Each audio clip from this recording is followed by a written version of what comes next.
है मेरे स्वामिनी, मैं राधे को दास, जन्म जन्म मोहे दीजियो, श्री वृंदावन वास। राधा तू बड़ भागिनी, कौन तपस्या कीन, तीनों लोक के नाथ है, सो तेरो अधीन, सो तेरो अधीन।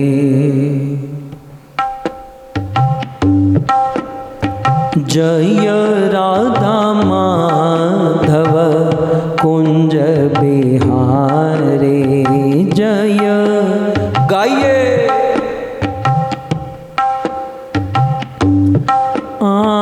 जय राधा माधव कुंज बिहारी।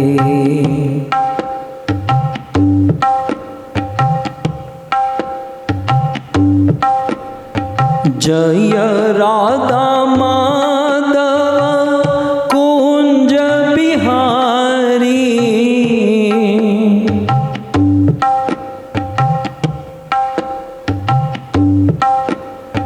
जय राधा माधव कुंज बिहारी।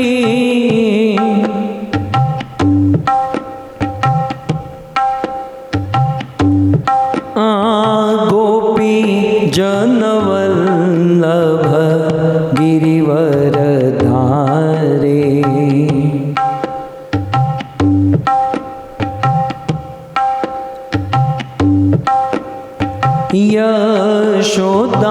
यशोदानंदन ब्रज जन रंजन,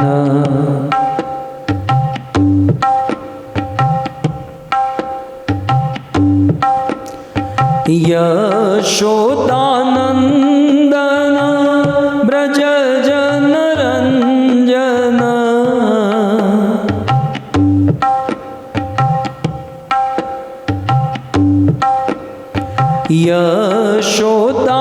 यशोदानंदन ब्रज जन रंजन।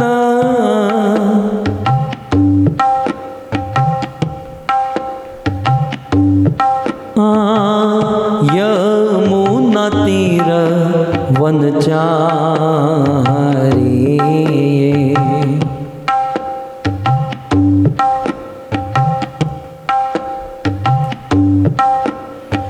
जय राधा माधव कुंज बिहारी।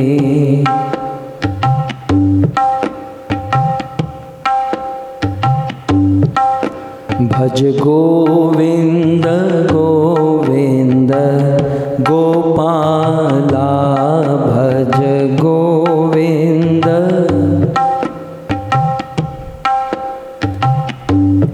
भज गोविंद गोविंद गोपाला, भज गोविंद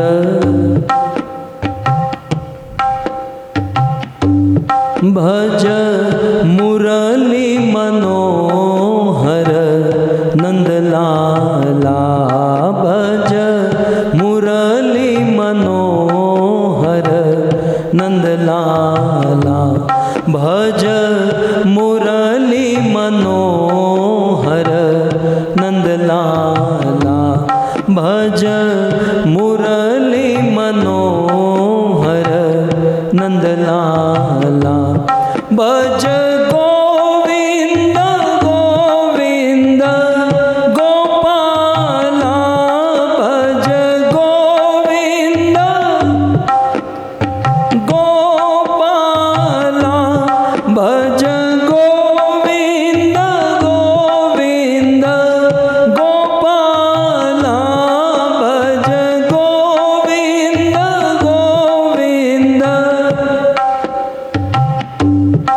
नंद यशोदा दुलार,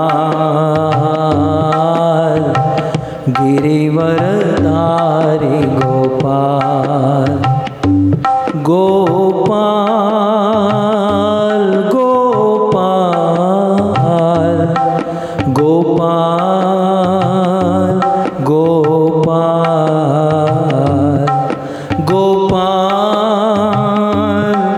गोपाल गोपाल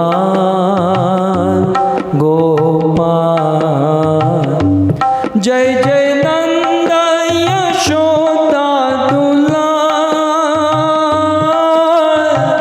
गिरिवरधारी गोपाल। जय जय नंद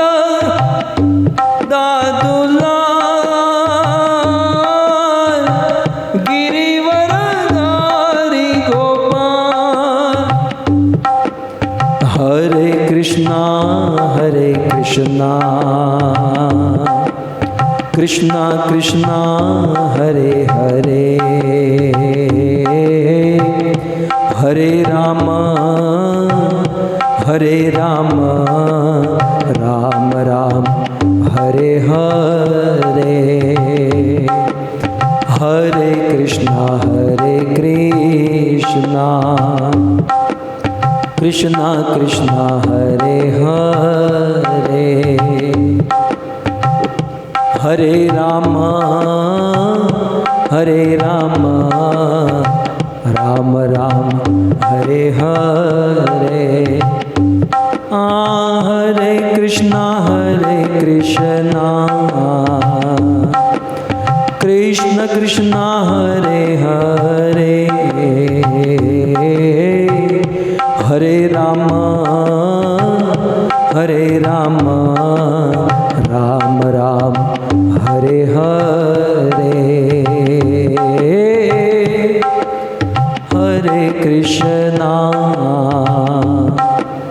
कृष्ण कृष्णा हरे हरे, हरे राम राम राम हरे हरे। हरे कृष्णा कृष्णा कृष्णा हरे हरे, हरे राम राम राम हरे हरे। हरे कृष्णा कृष्णा कृष्णा हरे हरे, हरे राम राम राम हरे हरे। राधा गोविंद राधा गोविंद राधा गोविंद राधे, राधा गोविंद राधा गोविंद राधा गोविंद जगन्नाथ जगन्नाथ बलदेव जय सुभद्रा। जगन्नाथ जगन्नाथ बलदेव जय। हाँ गौर निताय जय गौर निताय, गौर निताय जय गौर निताय, गौर निताय जय गौर निताय, गौर निताय जय। आहा प्रभुपाद प्रभुपाद प्रभुपाद श्रील प्रभुपाद प्रभुपाद प्रभुपाद प्रभुपाद श्रील। जय जय प्रभुपाद प्रभुपाद प्रभुपाद प्रभुपाद जय जय प्रभुपाद प्रभुपाद प्रभुपाद प्रभु निताय गौर हरि बोल हरि बोल हरि बोल हरि बोल निताय गौर हरि बोल हरि बोल हरि बोल हरि बोल।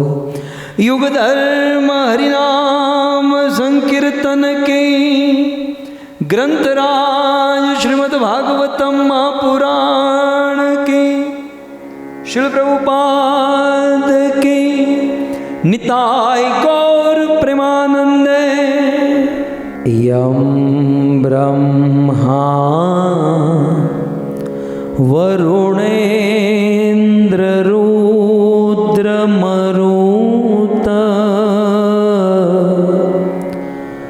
स्तुवन्ति दिव्यैस्तवे वेदे साङ्गपद क्रमोपनिषदे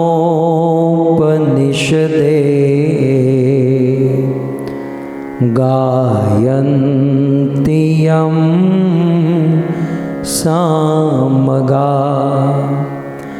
ध्यानावस्थित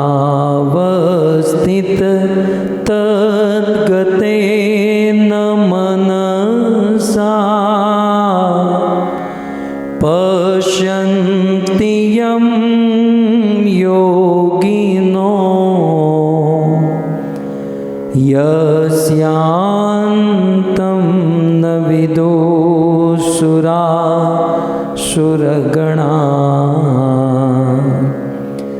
देवाय तस्मै नमः। कृष्ण त्वदीयपदपङ्कजपञ्जरान्ते अद्यैव मे विशतु मानसराजहंस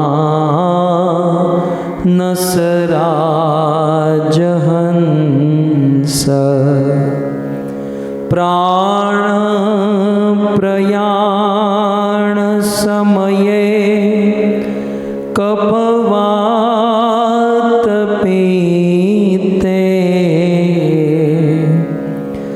कंठावरोधनविदो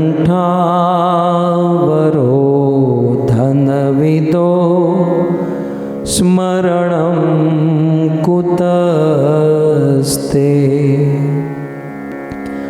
करारविन्दे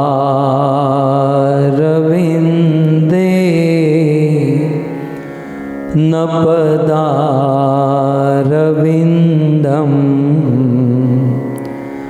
मुखारविन्दे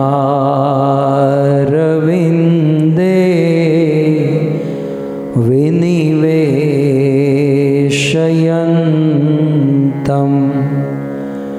वटस्य पत्रस्य पुटे शयानं बालं मुकुन्दं मनसा स्मरामि। ॐ नमो भगवते वासुदेवाय।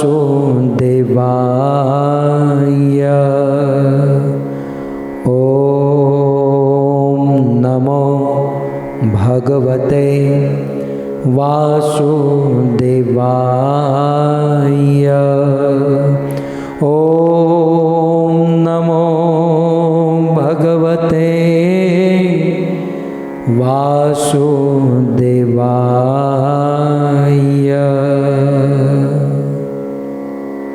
जय जय श्री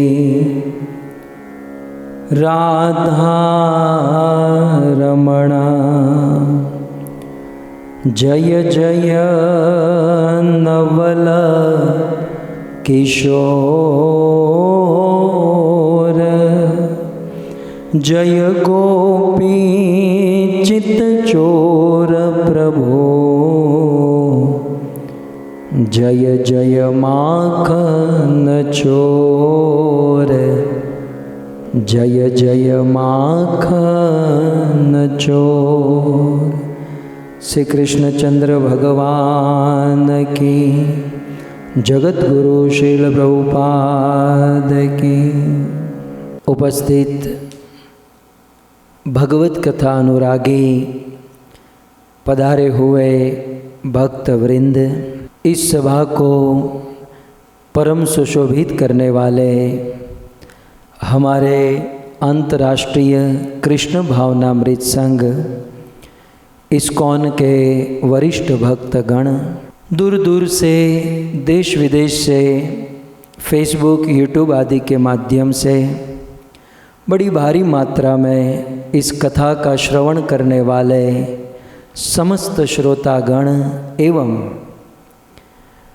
भावपूर्ण हृदय से सर्व परिवार ने साथ मिलकर ये सुंदर कथा का आयोजन करने वाले हमारे वैकुंठवासी विनोद भाई और मनोहरा माता जी का ये पूरा परिवार, जिनमें नीलिमा माता जी, निकेत कुमार, रूपल भाई, हरिप्रिया माता जी, अमित भाई, जय राधिका माता और उनके सुपुत्र बाल गोपाल, नील, निशी, संजना, राघव, कृष, परिता, आप सभी भक्तों का श्रीमद् भागवत कथा के चतुर्थ दिवस में पुनः एक बार हार्दिक स्वागत एवं आप सब के चरणों में हमारा प्रणाम। राधे श्याम। श्रीमद् भागवत जो भगवान की वांगमयी मूर्ति है, श्रीमद् भागवत जीते जी मन को प्रसन्न और मरने के बाद भगवान की प्राप्ति कराने वाला ग्रंथ है। ऐसा दिव्याति दिव्य ग्रंथ आज हम सब श्रवण कर रहे हैं। श्रीमद् भागवत के प्रसंगों के स्मरण करने का यह सुंदर अवसर, सुंदर लाभ आज हम सबको यह पटेल परिवार के सहयोग से प्राप्त हुआ है। गत सत्र में हम श्रवण कर रहे थे कि माता कुंती भगवान श्री कृष्ण को बहुत सुंदर स्तुति कर रही हैं और स्तुति करते हुए यूँ तो माता कुंती ने कहा कि प्रभु मैं आपके बारे में कुछ नहीं जानती, लेकिन दुनिया में जो ऐसा कहता ना कि मैं कुछ नहीं जानता, वही बहुत कुछ जानता होता है। और जो लोग ऐसा कहते हैं कि मैं बहुत कुछ जानता हूँ, ये गीता भागवत रामायण में सब कुछ जानता हूँ, समझो कि वो कुछ नहीं जानता है। सो देवी कुंती ने यूं तो ऐसा कहा कि कथम पश्येम ही स्त्रियः, मेरे जैसी स्त्री, मेरे जैसी अबला नारी, हे कृष्ण आपके विषय में, आपके बारे में क्या जान सकती हैं, क्या समझ सकती हैं। परंतु मैं केवल इतना ही जानती हूँ, वो देवी कुंती का इतना ही है ना, बहुत बड़ा निकल गया। मतलब देवी कुंती ने भगवान श्री कृष्ण के सारे रहस्यों को, सारे राज को खोल दिया। वैसे तो कुंती स्तुति बहुत बड़ा सब्जेक्ट है, परंतु उन कृष्ण के अनेक राज, अनेक सीक्रेट में एक सीक्रेट देवी कुंती ने बताई। कहा कि कृष्ण आप इस दुनिया में प्रकट क्यों होते हो। कई बार लोगों के मन में प्रश्न होता है कि भगवान इस दुनिया में क्यों आते हैं, और फिर अनेकों लोग अपने अपने मन, अपनी अपनी बुद्धि से स्टेटमेंट देते हैं कि कृष्ण पृथ्वी का भार दूर करने के लिए आए, तो कृष्ण असुरों का वध करने के लिए आए, तो कृष्ण धर्म की स्थापना करने के लिए आए, तो कृष्ण ब्रह्मा आदि देवताओं को पुकार उनकी प्रार्थना से आए, तो कुछ लोग कहते हैं कि कृष्ण बड़े बड़े राजा महाराजाओं की कीर्ति बढ़ाने के लिए आए। तो सब लोग अपने अपने मन बुद्धि की बात करते हैं, लेकिन देवी कुंती ने भगवान श्री कृष्ण के एक सीक्रेट को खोल दिया। कृष्ण का एक राज देवी कुंती ने खोल दिया। और वह राज क्या था कि भगवान श्री कृष्ण के इस धरती पर आने का मुख्य कारण क्या है। देवी कुंती कहती है, कृष्ण आपका इस धरती पर आने का मुख्य कारण भवेस्मिन क्लिश्यमाणा नाम अविद्या काम कर्म भी श्रवण स्मरण अर्हाणि करिष्यन्ति निकेचन। बहुत सुंदर श्लोक है। देवी कुंती कहती है, कृष्ण अस्मिन भवे, इस भवसागर में, इस संसार में सर्वजनः क्लिश्यमाणा नाम, इस संसार में सभी जीव, सब लोग क्लेश को प्राप्त हुए हैं, दुख को प्राप्त हुए हैं। ऐसा कोई नहीं कह सकता कि मैं दुखी नहीं हूं। ईश्वर ने दुनिया बनाई दुख देने के लिए। दुखों के रूप रंग अलग हो सकते हैं, बाकी दुख हम सबके जीवन में है। सो अस्मिन भवे सर्वजनः क्लिश्यमाणा नाम, इस दुनिया में सब लोग दुखी हैं और संसार के जीव दुखी हो और उसमें मनुष्य दुखी हो, ये कृष्ण को राज नहीं आता। कई बार हम लोग कहते हैं ना, हम दुखी हैं और भगवान ऊपर बैठे बैठे क्या कर रहे हैं, वो हमसे ज्यादा दुखी है। आप ही बताइए कि एक बेटा यदि दुखी हो तो क्या उसके माँ बाप सुखी हो सकते हैं? कभी नहीं। ठीक उसी प्रकार हम आत्मा के असली माता पिता तो परमात्मा है, ईश्वर है। ये जीवात्मा यदि दुखी है तो सबसे ज्यादा दुख भगवान को होता है। इसलिए देवी कुंती है भक्तों।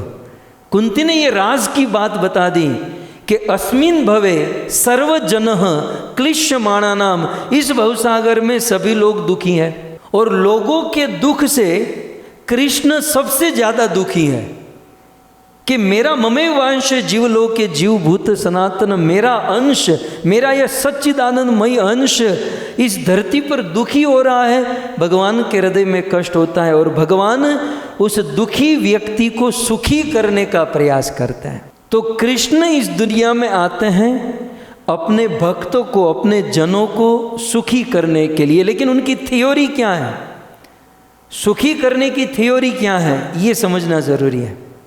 तो देवी कुंती कहते हैं कि अस्मिन भवे सर्वजन क्लिश्यमाणा नाम अविद्या काम कर्म भी श्रवण स्मरण अर्हाणि। कृष्ण जानते हैं कि चाहे इस दुनिया में कोई व्यक्ति अपने दुखों को दूर करने का कितना भी उपाय कर ले, जब तक श्रवण नहीं करेगा और स्मरण नहीं करेगा, तब तक न तो दुखों से मुक्त होगा न सुख को प्राप्त कर पाएगा। तो श्रवण स्मरण अर्हाणि करिष्यन्ति निकेचन, जब तक मेरी कथा का श्रवण नहीं करेंगे, कृष्ण ने सोचा, तब तक दुख दूर नहीं हो सकता और सुख जीवन में नहीं आ सकता। अतः हे कृष्ण, आप इस धरती पर आते हो एक और मात्र एक अपनी कथा देने के लिए।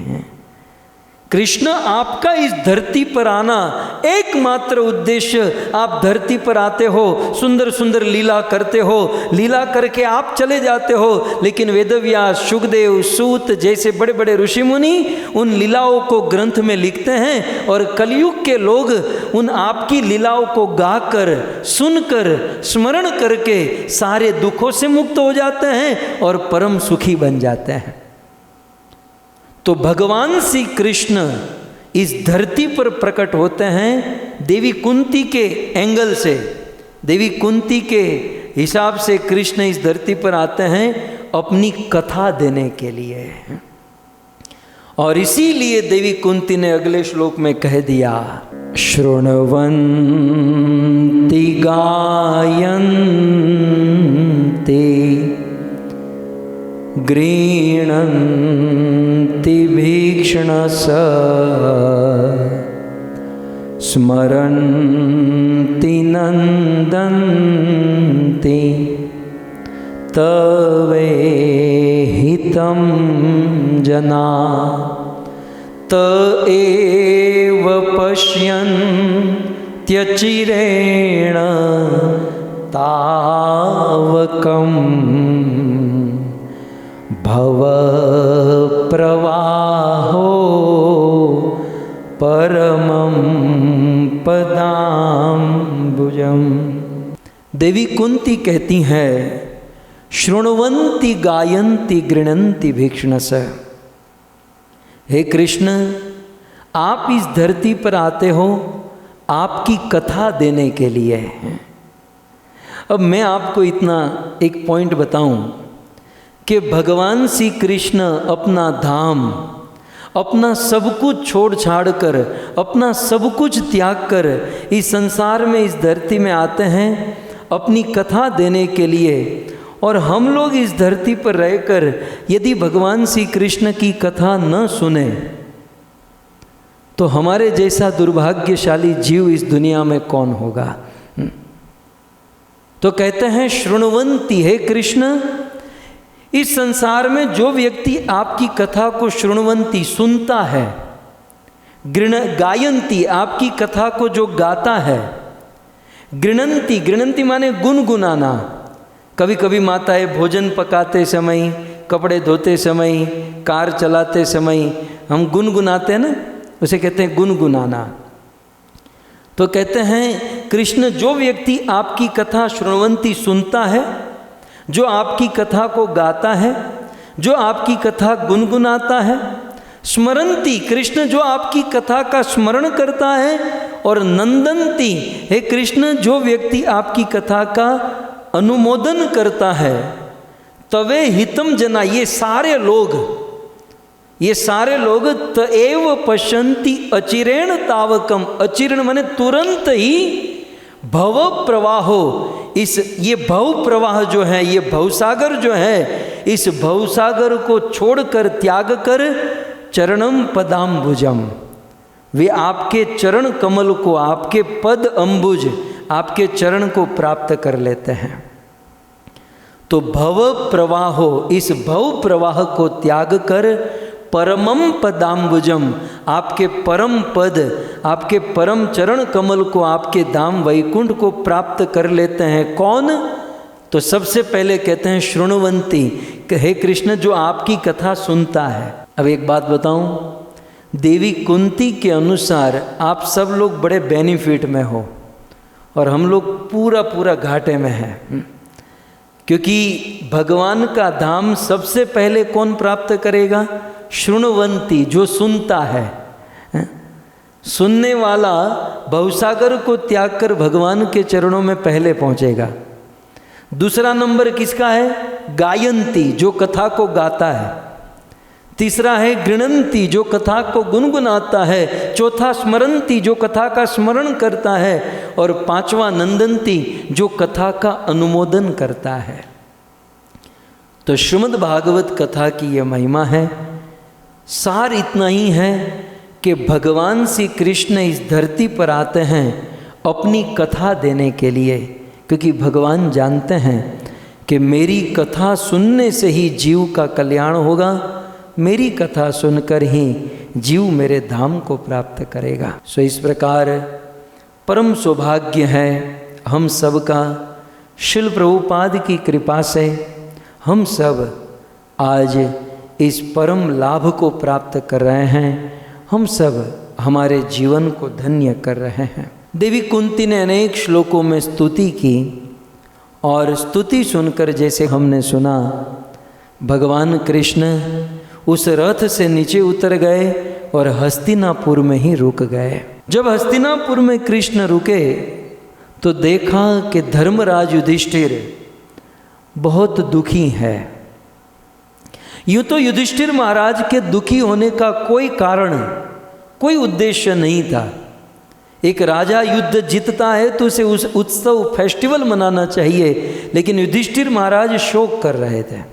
श्रीमद् भागवत में सूत जी कहते हैं, व्यास आदि नारदे हाग्ये ईश्वर अद्भुत कर्मणा, वेदव्यास असीत देवल नारद, अनेक ऋषि मुनियों ने युधिष्ठिर महाराज के शोक को दूर करने का प्रयास किया, लेकिन युधिष्ठिर महाराज का रोना बंद नहीं हुआ। स्वयं भगवान कृष्ण ने मनाया कि महाराज आप ये शोक त्याग दो, ये चिंता त्याग दो। युधिष्ठिर महाराज रोते रोते कहते हैं, कृष्ण तुम छोटे हो, तुम्हें क्या पता चले, मेरे कारण इतने सारे योद्धाओं का वध हो गया, मेरे कारण इतनी स्त्रियां विधवा हो गई, मेरे कारण ये सब बर्बादी हुई। इस प्रकार शोक करके युधिष्ठिर महाराज रो रहे थे। तब भगवान कृष्ण ने कहा कि महाराज आपका ये शोक हम तो दूर नहीं कर सकते, हम लोग तो असमर्थ हैं। आपका यह शोक इस धरती पर एकमात्र गंगा पुत्र भीष्म ही दूर कर सकते हैं। इसलिए आप गंगा पुत्र भीष्म के पास चलिए, वे आपको ज्ञान देंगे, आपका शोक दूर करेंगे। भगवान श्री कृष्ण पितामह भीष्म के पास युधिष्ठिर महाराज को लेकर जाते हैं। श्रीमद् भागवत में बहुत सुंदर प्रसंग है। धर्मराज युधिष्ठिर अपने सोने के रथ पर सवार होकर निकल पड़े पितामह भीष्म से ज्ञान ग्रहण करने के लिए। क्यों?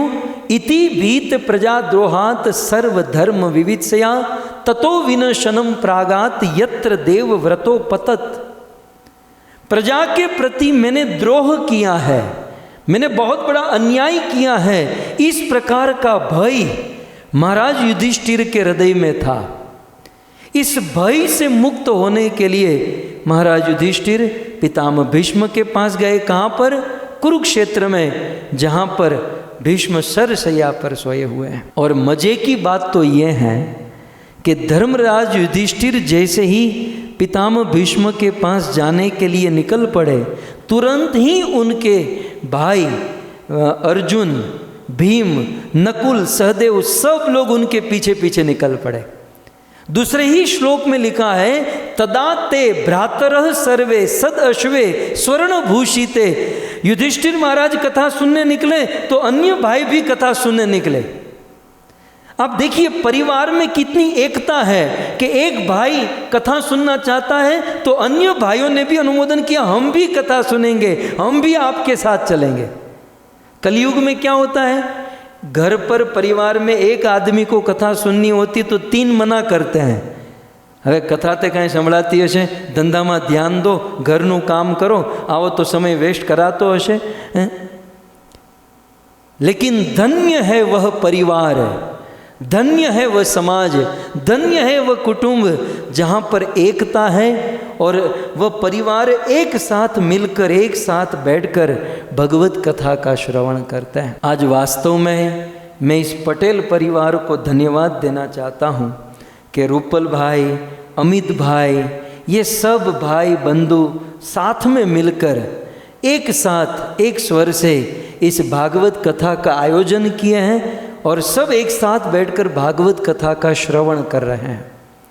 भक्तों, मेरी दृष्टि से आप समझो ऐसे भगीरथ कार्य, ये भागवत कथा का आयोजन कोई छोटी बात नहीं है, ये बहुत बड़ी बात हुई। और केवल पैसे की भी मैटर नहीं है, करोड़ों रुपये लोगों के पास होते हैं, लेकिन ऐसी कथाओं का आयोजन वहीं पर होता है जिस परिवार में एकता होती है, जे परिवार में संप होय, जे परिवार में एकता होय, एवा परिवार में ज आवी कथाओं आयोजन थतुं होय छे।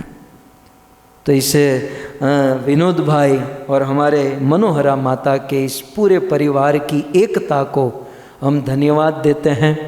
और वास्तव में परिवार में जब ऐसी एकता हो ना, तब माता पिता प्रसन्न होते हैं और बहुत बहुत आशीर्वाद देते हैं। भागवत के इन प्रसंगों से हमें ये बहुत सुंदर सीख मिलती है। धर्मराज युधिष्ठिर ने डिसीजन लिया, मैं भीष्म के पास जाकर ज्ञान ग्रहण करूंगा। वे निकल पड़े, अन्य चारों भाई पीछे पीछे निकले। पितामह भीष्म भी अर्जुन के, कृष्ण भी अर्जुन के साथ गए। और प्रसंग तो ऐसा है कि ये पांचों पांडव, द्रौपदी, कृष्ण, ये सब लोग भीष्म के पास पहुँचे। उसके पहले तो संसार के सभी ऋषि मुनि कुरुक्षेत्र की भूमि में पहुँच चुके थे। बोले युधिष्ठिर ज्ञान ग्रहण करना चाहते हैं, इसका अर्थ है कि भीष्म प्रवचन करेंगे। और पितामह भीष्म महाभागवत, और महाभागवत के मुख से कथा सुनने के लिए संसार के छोटे बड़े सभी ऋषि मुनि वहाँ पर प्रकट हो गए। वैसे तो भागवत में पूरा लिस्ट बताया गया, असित, देवल, व्यास, धौम्य, शरद्वार, अरिष्ट नेमि, भृगु, अंगिरा, नारद, ऋषि मुनियों की जमात लग गई। लेकिन मैं आपको स्मरण कराना चाहता हूँ कि उस सभा में परशुराम जी अपने सभी शिष्यों को साथ में लेकर आए। अब देखो बाकी सब आए ये तो समझ में आता है, परशुराम जी का आना ये हम लोगों के लिए बहुत बड़ी शिक्षा है। अब आप इमेजिन कीजिए कि पितामह भीष्म प्रवचन करने जा रहे हैं, कथा करने जा रहे हैं, और परशुराम जी अकेले नहीं अपने पूरे शिष्य समाज को साथ में लेकर आए। अब इतिहास को थोड़ा सा झांक कर देखें तो इतिहास में पास्ट में पितामह भीष्म और परशुराम के बीच में युद्ध हो चुका है। पितामह भीष्म और परशुराम दोनों शत्रु है, दोनों वैरी है, दुश्मन है। अब कथा तो आप जानते हैं ना कि बड़े बड़े पुरुषों के बीच में युद्ध हुआ है किसी स्त्री को लेकर है। ये रामायण में राम को वनवास मिला किसके कारण? कई स्त्री के कारण। महाभारत का इतना बड़ा युद्ध छिड़ गया किसके कारण? एक स्त्री को लेकर। तो यहाँ पर भी ऐसा ही हुआ कि पितामह भीष्म अपने पुत्र विचित्र वीर्य के लिए 3 कन्या का अपहरण करके आए, अंबा, अंबिका और अंबालिका। ये तीनों कन्याओं को लेकर आए। तो जब वो रास्ते में आ रहे थे तो अंबा ने ऐसा कहा कि देखो भाई, मैं तो मन ही मन शाल्व नरेश के साथ विवाह कर चुकी हूँ, मेरा उसके साथ थोड़ा सेटिंग चल रहा है, तो मुझे आप छोड़ दीजिए। भीष्म ने कहा मुझे कहाँ पहले पता था, जब अपहरण किया तो पहले बोलना चाहिए था, कोई बात नहीं तुम उतर जाओ। तो भीष्म ने अंबा को छोड़ दिया, अंबिका अंबालिका को लेकर विचित्र वीर्य के पास आए और उनका विवाह कराया। अब ये अंबा जो थी वो शाल्व नरेश के पास गई और कहा कि मेरे से विवाह करो। अब शाल्व नरेश उल्टी बुद्धि का, मतलब आजकल जैसी वाली बुद्धि का, बोले तेरा तो किडनैप हो चुका है अंबा, तेरा तो अपहरण हो चुका है, तेरे साथ मैं शादी नहीं करूंगा। अंबा ने कहा कि देखो अपहरण हुआ, मैंने रास्ते में उनको बात बताई और मैं आ गई। बोले नहीं, मैं तेरे साथ विवाह नहीं करूंगा। अब अंबा आई पितामह भीष्म के पास, बोले वो शाल्व नरेश ने मुझे मना कर दिया, तो भीष्म आप मेरे साथ शादी करो। भीष्म ने कहा बोल क्या रही है, मेरा अखंड ब्रह्मचर्य व्रत का व्रत है, नैष्ठिक ब्रह्मचारी, विवाह नहीं करने का मेरी प्रतिज्ञा है। बोले नहीं आपको मेरे साथ शादी करनी पड़ेगी। बोले नहीं करूँगा। जब अंबा की बात भीष्म नहीं माने तो अंबा भीष्म के गुरु के पास गई। पितामह भीष्म के गुरु थे परशुराम। पितामह भीष्म ने परशुराम जी से धनुर्विद्या का ज्ञान ग्रहण किया था। तो ये अंबा गई गुरुजी के पास, परशुराम जी आपके चेले को थोड़ा सा समझाइए, एक तो मेरा किडनैप करता है, मेरा अपहरण करता है, फिर मेरे से शादी करने के लिए मना कर देता है। अब ये परशुराम जी भी उस अंबा की बातों में आ गए। स्त्री के प्रति सॉफ्ट कॉर्नर होता ही है, चाहे कोर्ट हो, कचहरी हो, पुलिस हो, स्त्री का पक्ष पहले लिया जाता है। तो बेचारे परशुराम जी अंबा की बातों में आ गए। बोले कैसे मना करता है मैं देखता हूँ। अंबा को लेकर भीष्म के पास, भीष्म तुझे अंबा के साथ शादी करनी पड़ेगी। भीष्म ने कहा गुरुजी आप कहो तो आपके चरण दबाऊं, आप कहो तो मैं आपको कंधे पर बिठाकर तीर्थ यात्रा कराऊं, आप कहो तो गायों का दान करूं, दक्षिणा करूं, जो बोलो वे करूं, लेकिन इसके साथ शादी तो मैं नहीं करूंगा। परशुराम ने कहा शादी करनी होगी। भीष्म ने कहा नहीं करूंगा, करनी होगी, नहीं करूंगा। परशुराम जी ने कहा शादी नहीं करोगे तो मेरे साथ युद्ध करना पड़ेगा। पितामह भीष्म ने कहा कि मंजूर है, शादी करने के बाद रोज रोज युद्ध करने से अच्छा है कि एक ही बारी में आपसे युद्ध करूं और फैसला, एक ही बार में फैसला। रोज रोज मरी मरी जीव ये नहीं करते, एक वक्त में फैसलो आप तुम्हारी यार है, बोलो युद्ध में तैयार। और परशुराम और पितामह भीष्म के बीच में घमासान युद्ध हुआ। अब आप समझ सकते हैं परशुराम भगवान के अंश अवतार और भीष्म भी भीष्म, दोनों के बीच में घमासान युद्ध। कहते हैं कि 100 साल तक युद्ध चला। आकाश में देवी देवता प्रकट हो गए युद्ध देखने के लिए, पण एमांथी एके नीचे न उतर्यो। ये बधा आपणी जेवा हता, है ने। आपणे क्यारेक एक्सिडेंट थयो होय તો નથી આવા ફ્રીવે ઉપર કેટલો હાઈવે ટ્રાફિક જામ થઈ જાય. એ ટ્રાફિક જામ શા માટે થાય ખબર છે? આમ લોકો એને જોતા જોતા જતા હોય, આમ સીધે સીધા નીકળી જાય તો કોઈ ट्रैफिक જ નથી. लेकिन जहाँ एक्सीडेंट होता है, झगड़ा होता है, उसे देखने में बड़ा आनंद आता है हमें. तो ये बेचारे दोनों युद्ध कर रहे थे 100 साल तक, देवता सब देख रहे थे, एंटरटेनमेंट हो रहा था. एक तो नीचे उतर कर बेचारों को अलग करो, लेकिन नहीं, नारद मुनि को दया आई और नारद मुनि तुरंत आए और दोनों के बीच में खड़े रह गए. क्या कर रहे हो आप? ये आपको शोभा दे रहा है? नारद जी ने दोनों को अलग किया. अब मैं आपको कहूँ, भीष्म और परशुराम के बीच में 100 साल की दुश्मनी थी. कितनी? 100 साल की. हम तो दुनिया में 100 साल जीने वाले ही नहीं हैं. हमारी तो लोगों के साथ दुश्मनी होती भी है तो साल, 2 साल, 5 साल की. 100 साल की दुश्मनी भीष्म और पितामह, भीष्म और परशुराम के बीच में थी. लेकिन भागवत कथा की बात आई, जब पितामह भीष्म भागवत कथा करने जा रहे थे, परशुराम जी अपनी सारी दुश्मनी भूलकर, अपनी सारी शत्रुता भूलकर, अपने पूरे समाज को साथ लेकर पितामह भीष्म के पास आए. ये है साधुता, ये है ऊंचाई, ये है महानता. हम लोग के मन में इतना कलयुग घुस गया है कि भागवत कथा आध्यात्मिक स्तर पर भी हम लोग हमारे निजी दुश्मनी, हमारे निजी व्यवहारों को लेकर आते हैं, है ना. समाज में चर्चा चलती, खास करके अपना गुजराती में आવું બધું થતું હોય. લાલ ગોવિંદ પ્રભુની બહુ સરસ કથા ચાલે. તમે કથામાં આવો ને તો ઓલા ફલાણા ભાઈ એમ કે અમારે તો કથામાં ઘણું આવવું છે, અમને કથા સાંભળવામાં બહુ આનંદ આવે, પણ જેણે કથાનું આયોજન કર્યું છે ને એની સાથે અમારું બહુ બનતું નથી, એટલે અમે કેવી રીતે આવી શકીએ. अब भगवत कथा, भक्ति में भी ये भौतिक दुश्मनी और शत्रुता ये बहुत बड़ा लॉस है. जब धर्म की बात हो, जब भक्ति की बात हो, तो सारी भौतिक मतभेद, मनभेद, ये सब कुछ छोड़ छाड़ कर धर्म में आगे बढ़ना, ये हमारे इतिहास ने हमें सिखाया. इस प्रकार श्रीमद् भागवत में परशुराम जी अपने पूरे शिष्य समाज को लेकर आए और पितामह भीष्म ने युधिष्ठिर महाराज को बहुत सुंदर उपदेश दिया. अब बहुत सुंदर प्रसंग है कि युधिष्ठिर महाराज, 5 पांडव दूर से भीष्म को देखे और दौड़कर पितामह भीष्म को सट कर बैठ गए. दादाजी थे जिनके गोद में पांडवों का बचपन पला है, जिस भीष्म ने पांडवों को उंगली पकड़कर चलना सिखाया है, आज वो पितामह भीष्म शरशैया पर सोए. सूत गोस्वामी कहते हैं 55 दिन से पितामह भीष्म के शरीर में असंख्य बाण लगे हुए थे. इच्छा मृत्यु का वरदान था, इसलिए मृत्यु नहीं हुई.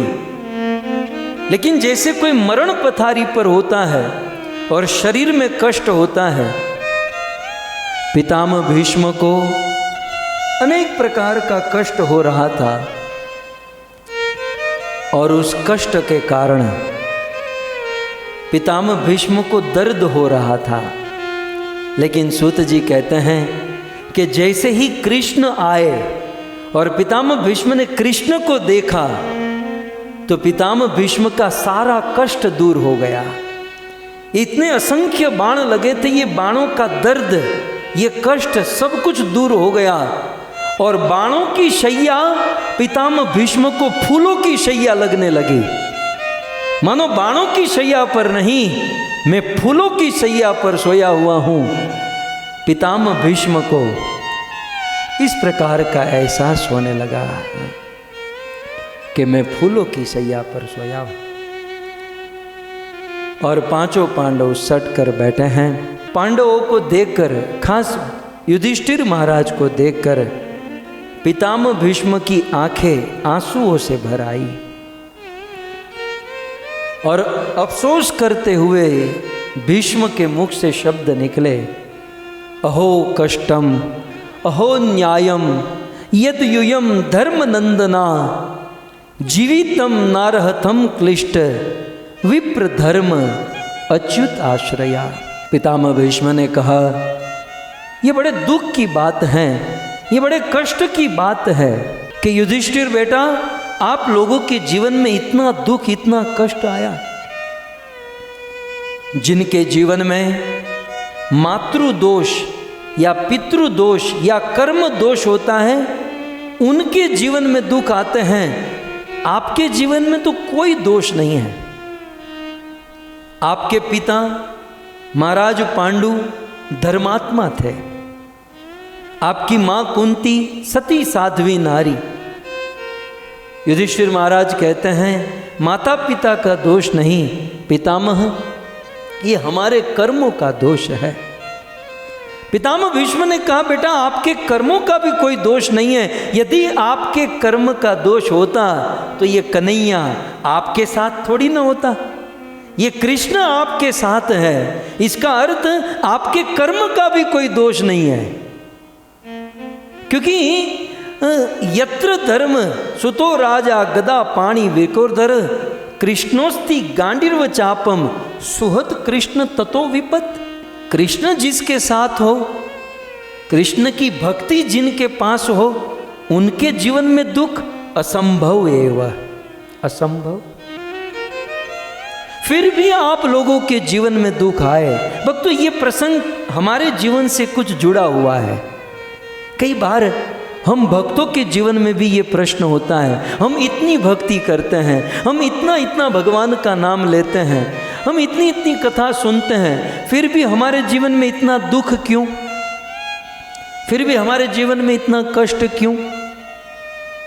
तब पितामह भीष्म इसका उत्तर युधिष्ठिर महाराज को माध्यम बनाकर हम सबको देते हैं। पितामह भीष्म कहते हैं सर्वकाल कृतम मन्ये भौता यद विनिश्चितम सपालो यद वशे लोके वायुर इव घनावली ही।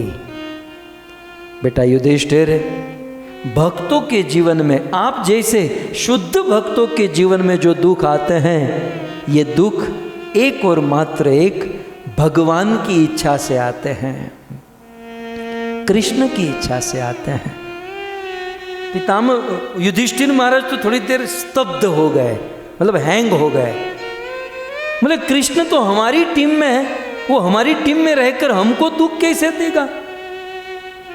पितामह भीष्म ने कहा हाँ मेरी बात मानो, कृष्ण भले आपकी टीम में है, लेकिन कृष्ण की जो भक्ति करता है कृष्ण उसे ज्यादा दुख देते हैं। क्यों?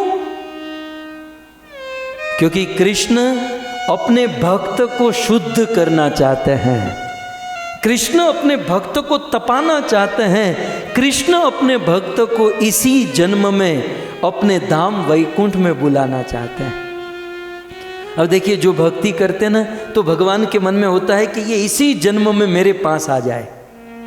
लेकिन भगवान के पास जाने के लिए हमारे जो कर्म का अकाउंट है उसे 0 करना होगा। किसी से लेन देन जो भी कर्म अकाउंट को जब तक वो बैलेंस शीट 0 नहीं करेंगे तब तक हम भगवान के पास नहीं जा सकते।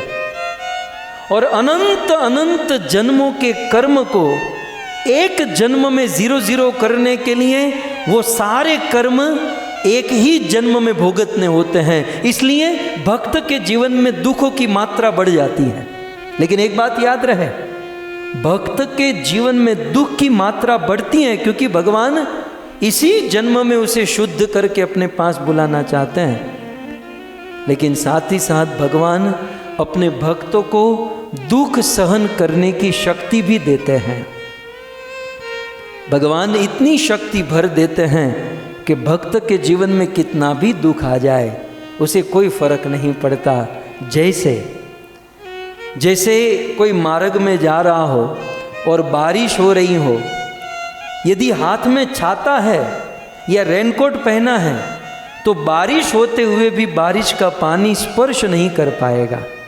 ठीक उसी प्रकार यदि हमारे पास भक्ति रूपी छाता है, भक्ति रूपी रेनकोट पहना है, तो जीवन में दुख आने के बाद भी वह दुख हमें टच नहीं कर पाएंगे, वह दुख हमें स्पर्श नहीं कर पाएंगे।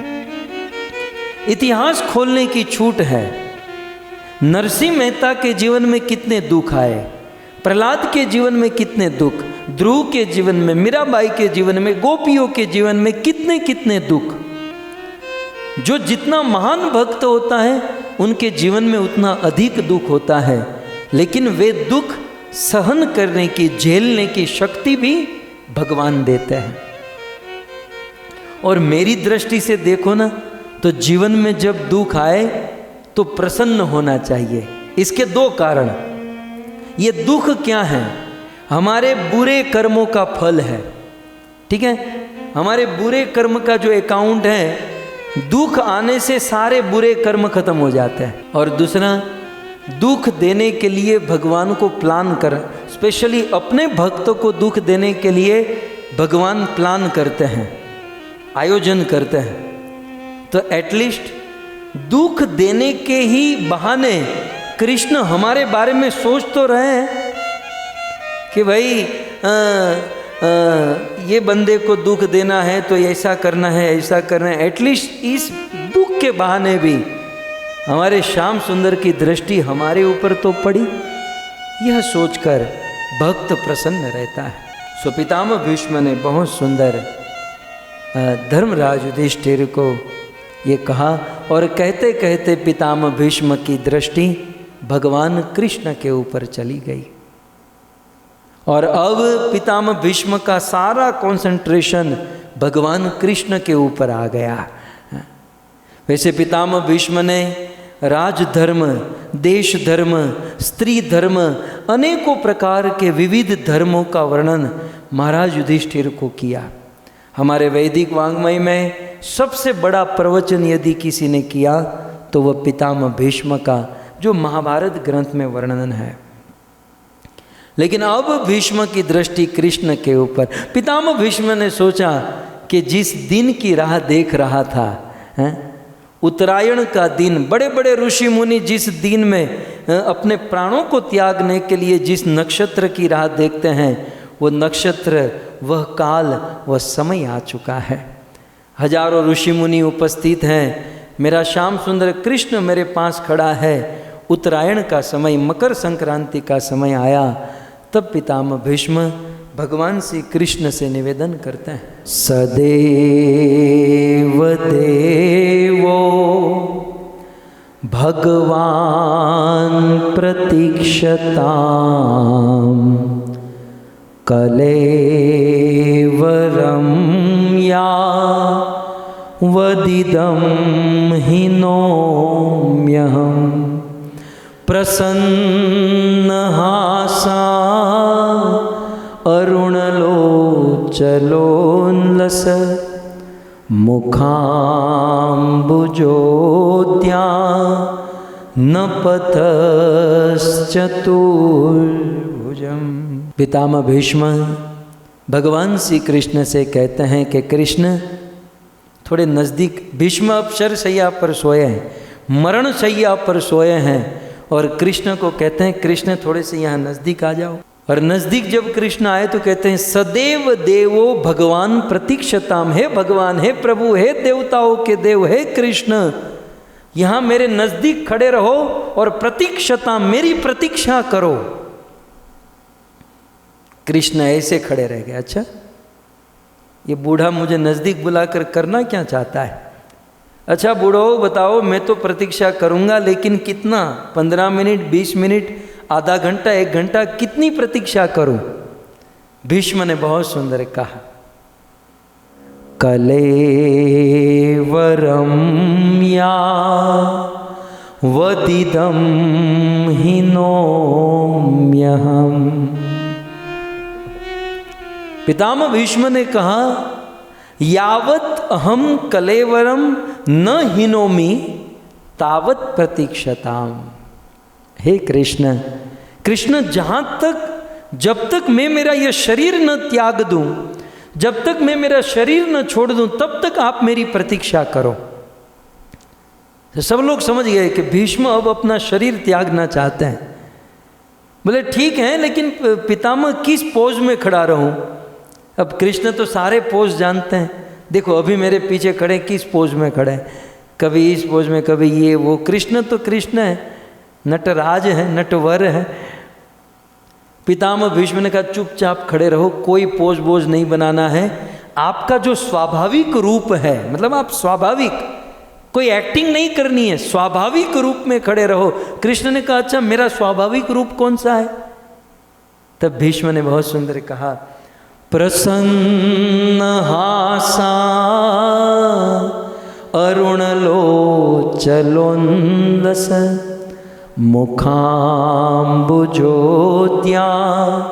नपतश्चतुर्भुजम्। पितामह भीष्म ने कहा, हे कृष्ण, आपका जो स्वाभाविक रूप है वो कैसा है? प्रसन्न हासा।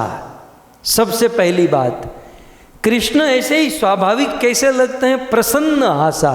कृष्ण जब स्वाभाविक मुद्रा में खड़े होते हैं, कहीं बैठे होते हैं, सोए होते हैं, तो उनकी प्रसन्न मुद्रा होती है, प्रसन्न हासा, हंसते हुए। हंसना माने मंद मंद मुस्कुराते हुए, स्माइल देते हुए। और हम लोगों की स्वाभाविक स्थिति कैसी है? कभी कभी अपने पड़ोसी को पूछ लीजिएगा कि मैं जब ऐसे बहुत एंगेज होता हूँ, बहुत बिजी होता हूँ, तब मेरा चेहरा कैसा लगता है? तो बाजू वाला आपको ओरिजिनल बात बताएगा।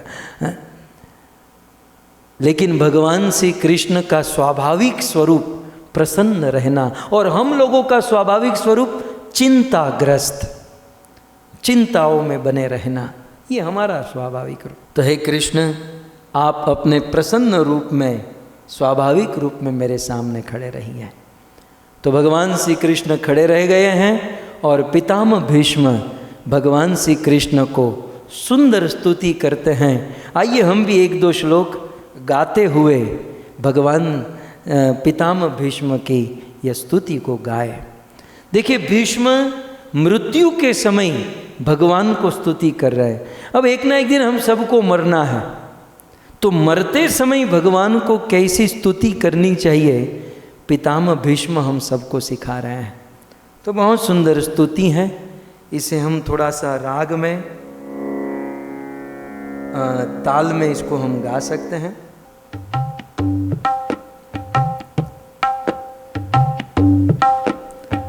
इतिमति रूपकल्पिता वितृष्णा भगवती सात्वत पुंगवे विभोम्ने। गाइए। इतिमति रूपकल्पिता वितृष्णा भगवती सात्वत पुंगवे विभोम्ने। स्वसुखमुपगते क्वचिद् विहरतुं प्रकृतिमुपेयुषि यद्भव प्रवाह। स्वसुखमुपगते क्वचिद् विहरतुं प्रकृतिमुपेयुषि यद्भव प्रवाह। त्रिभुवनकमनं तमालवरणं रविकरगौरवराम्बरं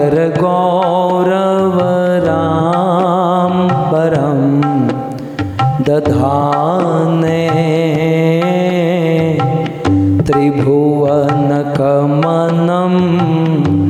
तमालवरणं रविकरगौरवराम्बरं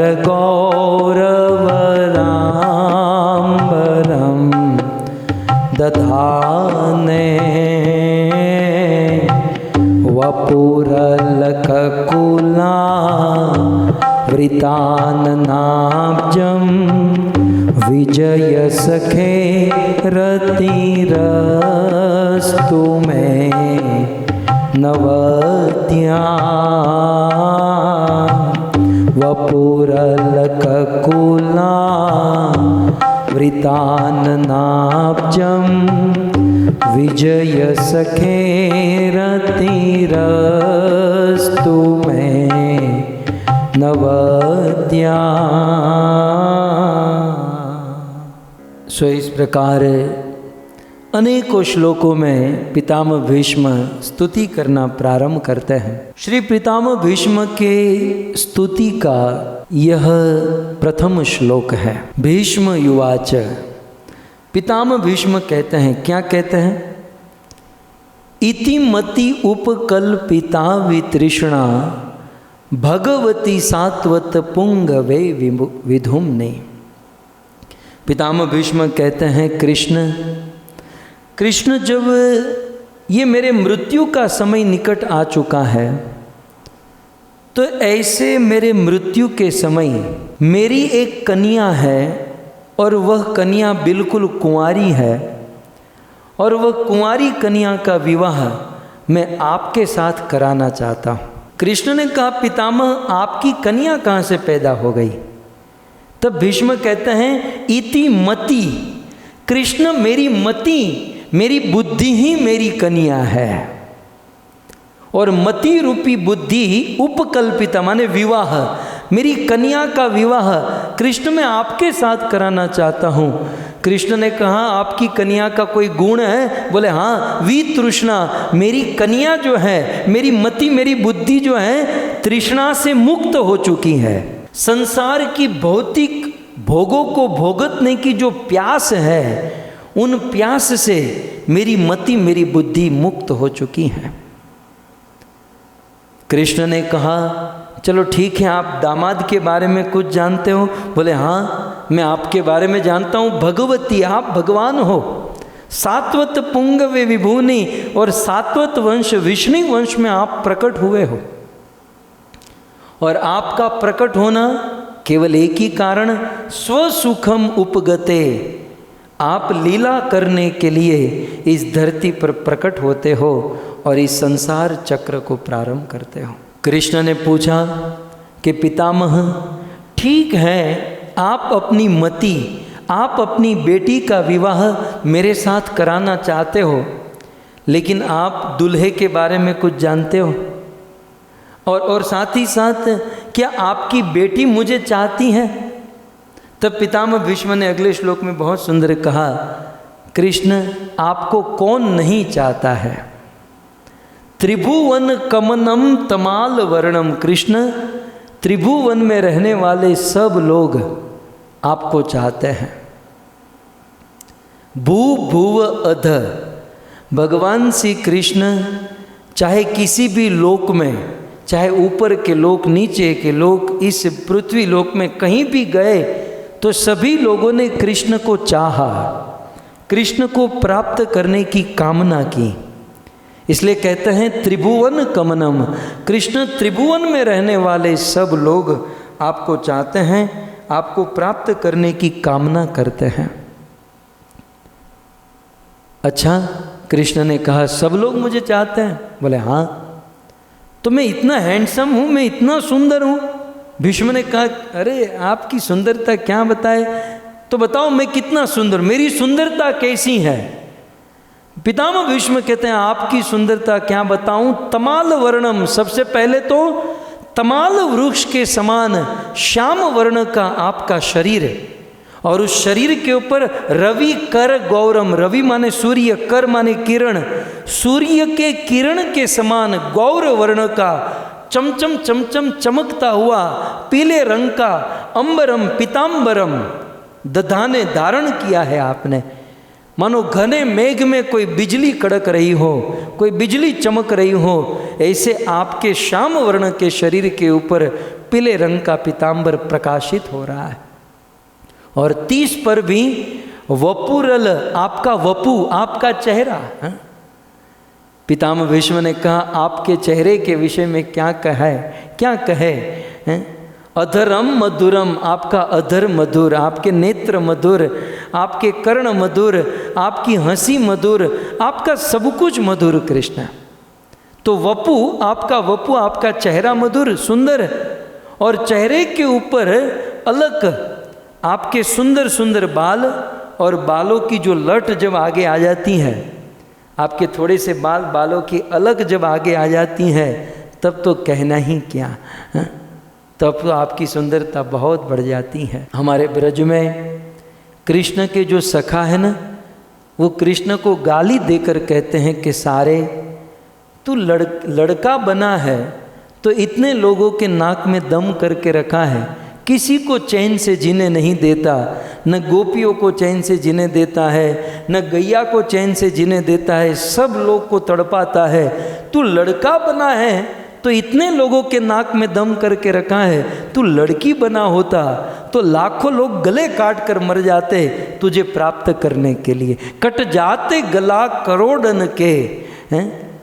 सो इस प्रकार से भगवान श्री कृष्ण की बहुत अत्यंत सुंदरता का वर्णन। कृष्ण को जब माँ यशोदा सुंदर अलंकार आभूषण वस्त्र पहनाकर जब गोकुल की गलियों में भेजती थी तो गोकुलवासी ब्रजवासी गण कृष्ण को देखकर कहते थे, क्या कहते थे? मेरे बाके बिहारी लाल, मेरे बाके बिहारी लाल, तू इतना ना करियो श्रृंगार, नजर तो है लग जाएगी, नजर तो है लग जाएगी। तेरी कमरिया पे मन मेरा अटका, प्यारा सा लागे तेरा पीला सा पटका, तेरी टेढ़ी मेढ़ी चाल, तेरी टेढ़ी मेढ़ी चाल, तू इतना ना करियो श्रृंगार, नजर तो है लग जाएगी, नजर तो है लग जाएगी। तो इस प्रकार पितामह भीष्म भगवान श्री कृष्ण की सुंदरता का वर्णन करता है। और कृष्ण, अब देखो भीष्म गियर बदल रहे हैं। भीष्म पितामह की गाड़ी में बहुत सारे गियर है। अब देखिए अब और एक स्टेप आगे। कृष्ण, एक बात कहूँ? बोले हाँ बोलो। अब ये बूढ़ा जो है ना, मरते मरते क्या बात कर गया। ये पितामह भीष्म कहते हैं कि कृष्ण आप वैसे तो सुंदर हो ही, अब इसमें क्या डाउट है? कृष्ण आप तो सुंदर हो ही, इसमें कोई डाउट नहीं है, लेकिन एक बात आपको बता दूं, जब आप अपने भक्तों की रक्षा या जब आप अपने भक्तों की सेवा करते हो और अपने भक्तों की सेवा करते हुए जब आपको परिश्रम होता है, तब तो आपकी सुंदरता और बढ़ जाती है, और बढ़ जाती। नेक्स्ट अगले भीष्म स्तुति के अगले श्लोक में पितामह भीष्म ने कहा, युति तूर गर जो विधूम्र विश्वक, कचलुलित श्रमवार्यलं कृतास्ये, मम निशित शरे विभिद्यमान, त्वचि विलसत कवचेस्तु कृष्ण आत्मा। पितामह भीष्म कहते हैं कि कृष्ण आप तो सुंदर हो ही, लेकिन जब आप अपने भक्तों की सेवा करते हो तब तो आपकी सुंदरता का क्या कहना है? तो वे याद करते हैं कि युद्धि माने युद्ध में, महाभारत के उस रण संग्राम में, उस कुरुक्षेत्र की रण मैदान में कृष्ण आप अर्जुन का रथ हाँक रहे थे।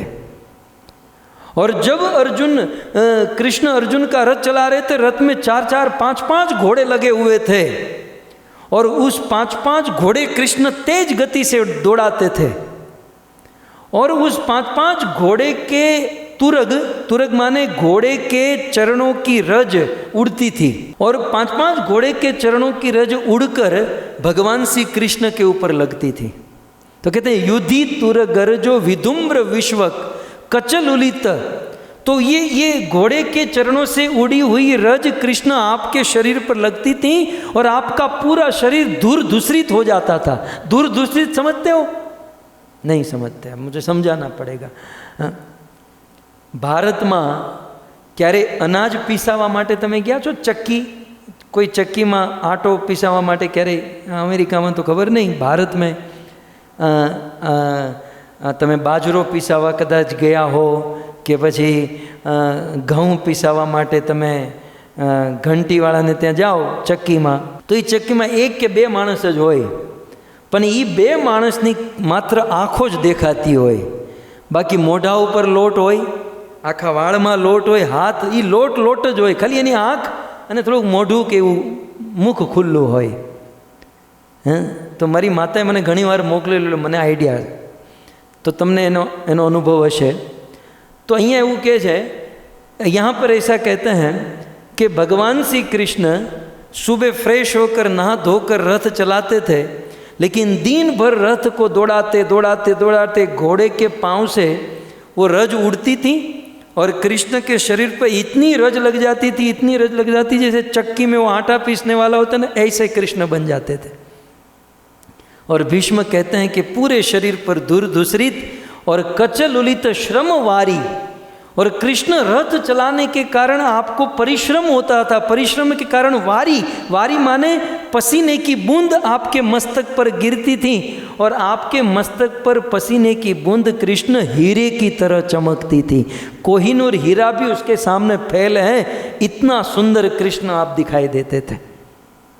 और भीष्म ने यह भी कहा, कृष्ण मैं आपका इतना बड़ा भगत, आपकी इतनी सुंदर स्तुति कर रहा हूँ, तो आपके मन में भी प्रश्न होता होगा कि मैं जब आपका इतना बड़ा भगत हूँ तो दुर्योधन के पक्ष में क्यों रहा.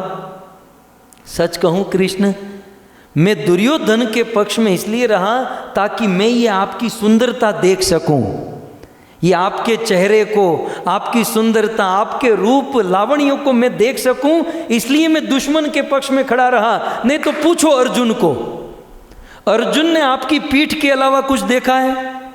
अर्जुन आपके पीछे खड़ा रहता था, केवल आपकी पीठ, आपका चेहरा मैंने भीष्म ने देखा है, आपके चेहरे के बदलते हुए रूप रंग भीष्म ने देखे हैं, और इसीलिए रिस्क लेकर दुश्मन के पक्ष में रहा कि मैं आपके इस चेहरे को निहार सकूं, आपकी सुंदरता को निहार सकूं. तो इस प्रकार पितामह भीष्म, और फिर आगे पितामह भीष्म कहते हैं, कृष्ण आप धन्य हो. पितामह भीष्म को महाभारत के युद्ध, क्योंकि वीर रस के भक्त थे, भीष्म को महाभारत के युद्ध की याद आई कि जिस समय मैंने प्रतिज्ञा की थी कि मैं पांडवों में से किसी एक को मारूंगा और कृष्ण आपके हाथों से शस्त्र उठवाऊंगा, तो कृष्ण आपने मेरी प्रतिज्ञा को रखने के लिए अपनी प्रतिज्ञा तोड़ दी. धन्य हो कृष्ण, आप धन्य हो, आप अपने भक्तों के लिए अपनी प्रतिज्ञा भी तोड़ देते हो. आपने तनिक भी यह नहीं सोचा कि मेरे नाम क्या क्या होगा, मेरी इज्जत क्या क्या होगा, मेरी इज्जत खाक में मिले सो मिले, लेकिन मेरे भक्त का नाम ऊपर होना चाहिए. आपका यह भाव मैंने महाभारत के रण मैदान में देखा. बात कुछ ऐसी थी, 8 दिन तक युद्ध चला, 9 दिन तक युद्ध चला, लेकिन कोई नहीं मरा पांडवों में से. तब शकुनी ने दुर्योधन को भीष्म की शिविर में भेजा, और भीष्म ने दुर्योधन ने पितामह भीष्म को बहुत बुरे वचन कहे कि पितामह आप पांडवों का पक्ष ले रहे हो, आप पांडवों की ओर से लड़ रहे हो, हमने आपको सेनापति बनाया और जिस थाली में खा रहे हो उसी में छेद कर रहे हो. भीष्म बड़े आक्रोश में आ गए और कहा, बस युवराज बस, अब एक शब्द भी आगे मत कहना. यदि तुम्हें ऐसा लगता है कि मैं पांडवों का पक्ष ले रहा हूँ, तो कल 10वें दिन के युद्ध में मैं पांडवों का वध कर दूंगा, और कल अर्जुन यदि मेरे सामने आया तो मैं अर्जुन को मौत के घाट उतार दूंगा. ये मेरी भीष्म प्रतिज्ञा है. और 30 पर भी तुम सुबह अपनी पत्नी को मेरे पास भेज देना, मैं अखंड सौभाग्यवती का वरदान दे दूंगा, लेकिन आज के बाद ऐसे शब्द मेरे सामने मत कहना कि मैं नमक हरामी कर रहा हूँ, मैं थाली में छेद कर रहा हूँ. भीष्म को आक्रोश, लेकिन प्रतिज्ञा हो गई कि पांडवों को कल मारूंगा. और ये निकल गया. दुर्योधन नाचते हुए घर पर गया, दुर्योधन जाकर सो गया, भीष्म सो गए, पांडव सो गए, लेकिन कृष्ण जग रहे हैं. बोले वो भीष्म प्रतिज्ञा लेकर बैठे और मेरे पांडवों को मार देंगे. कृष्ण ने 5 पांडवों को उठाया, जगाया, जागो जागो. दुर्योधन, युधिष्ठिर, अर्जुन, नकुल, सहदेव, भीम उठो. बोले क्या हुआ? बोले तुम्हारे बाप ने अभी अभी प्रतिज्ञा की है कि कल तुमको मार देंगे. और भीष्म दादा ने प्रतिज्ञा ली है. इन पांडवों के बाप पितामह भीष्म, तुम्हारे दादा ने प्रतिज्ञा ली है कल तुम मरोगे. पांचों पांडव सो गए, ओढ़कर सो गए, मरेंगे तो मरेंगे, नींद मत खराब करो। यदि आपकी सृष्टि में 2-5 मर जाए तो क्या फर्क पड़ता है? फर्क हमें नहीं, फर्क आपको पड़ेगा। जाएगी लाज तिहारी मुरारी, मेरो क्या बिगड़ेगा। हे मुरारी, मेरा क्या बिगड़ेगा? लाज तो तेरी जाएगी, क्योंकि हम तो आपके हैं, हमने तो हमारा जीवन आपको सौंप दिया है, अब तो आपके हाथों में है। पांडव सो गए। कृष्ण क्या करूं क्या करूं? कृष्ण भोर में द्रौपदी को लेकर भीष्म के शिविर में गए। द्रौपदी ने कहा, भैया ये क्या करवा रहे हो? बोले चुपचाप रहो, मैं जो बोलता हूँ करो, घूंघट तानो और भीष्म को प्रणाम करके आओ। द्रौपदी समझ नहीं पाई क्या रहा है। द्रौपदी चल रही थी, जूते का आवाज आया, बोले रुको रुको, जूते पायल ये सब कुछ निकालो और भीष्म के पास जाओ, ध्यान में बैठे हैं, प्रणाम करके आ जाओ। द्रौपदी अपना घूंघट तान कर भीष्म की शिविर में गई। पितामह भीष्म आंखें बंद करके ध्यान कर रहे थे। भीष्म को लगा कि रात को मैंने दुर्योधन को कहा था अपनी पत्नी को भेजना, वरदान दूंगा, तो ये दुर्योधन की पत्नी आई होगी। आंखें बंद रखते ही भीष्म देवता ने कह दिया, अखंड सौभाग्यवती भवः। अखंड, तुम्हारा सौभाग्य अखंड रहे देवी, तुम्हारे पतियों की मृत्यु कभी न हो, तुम्हारे पहले तुम्हारे पति की मृत्यु न हो, ऐसा वरदान भीष्म पितामह ने दिया। और आंखें खोलकर देखा तो द्रौपदी बैठी है। तुरंत पितामह भीष्म समझ गए कि ये काम कृष्ण का हो सकता है।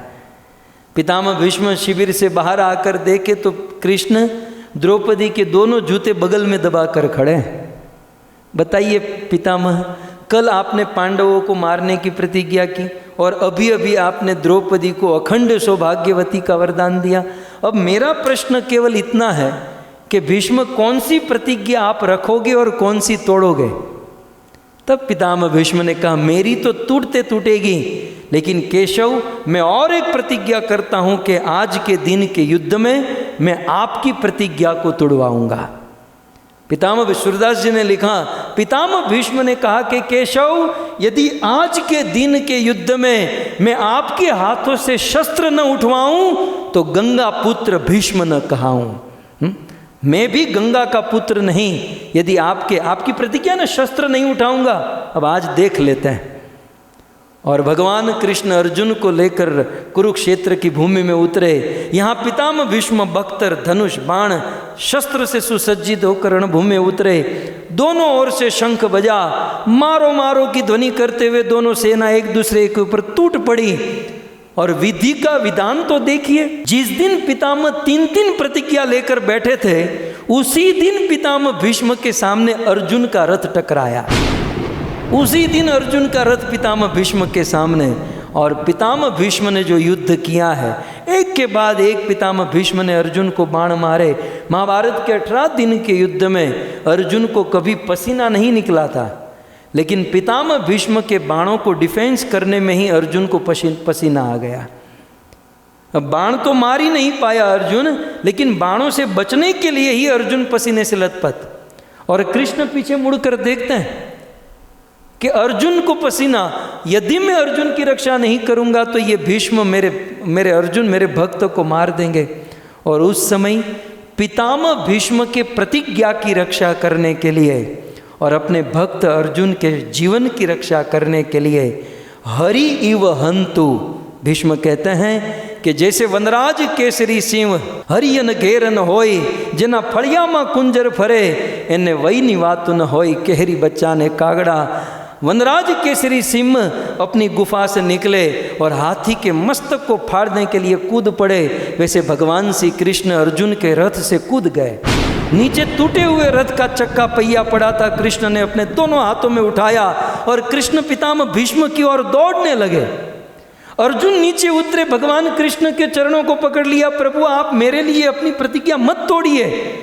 कृष्ण ने कहा कि ये भीष्म कौन होता है, ये तुझे मार देगा, मैं देख लूंगा भीष्म को। ऐसा बोलते हुए कृष्ण दोनों हाथों में रथ, लेकिन अर्जुन कसकर कृष्ण का चरण पकड़ लिए।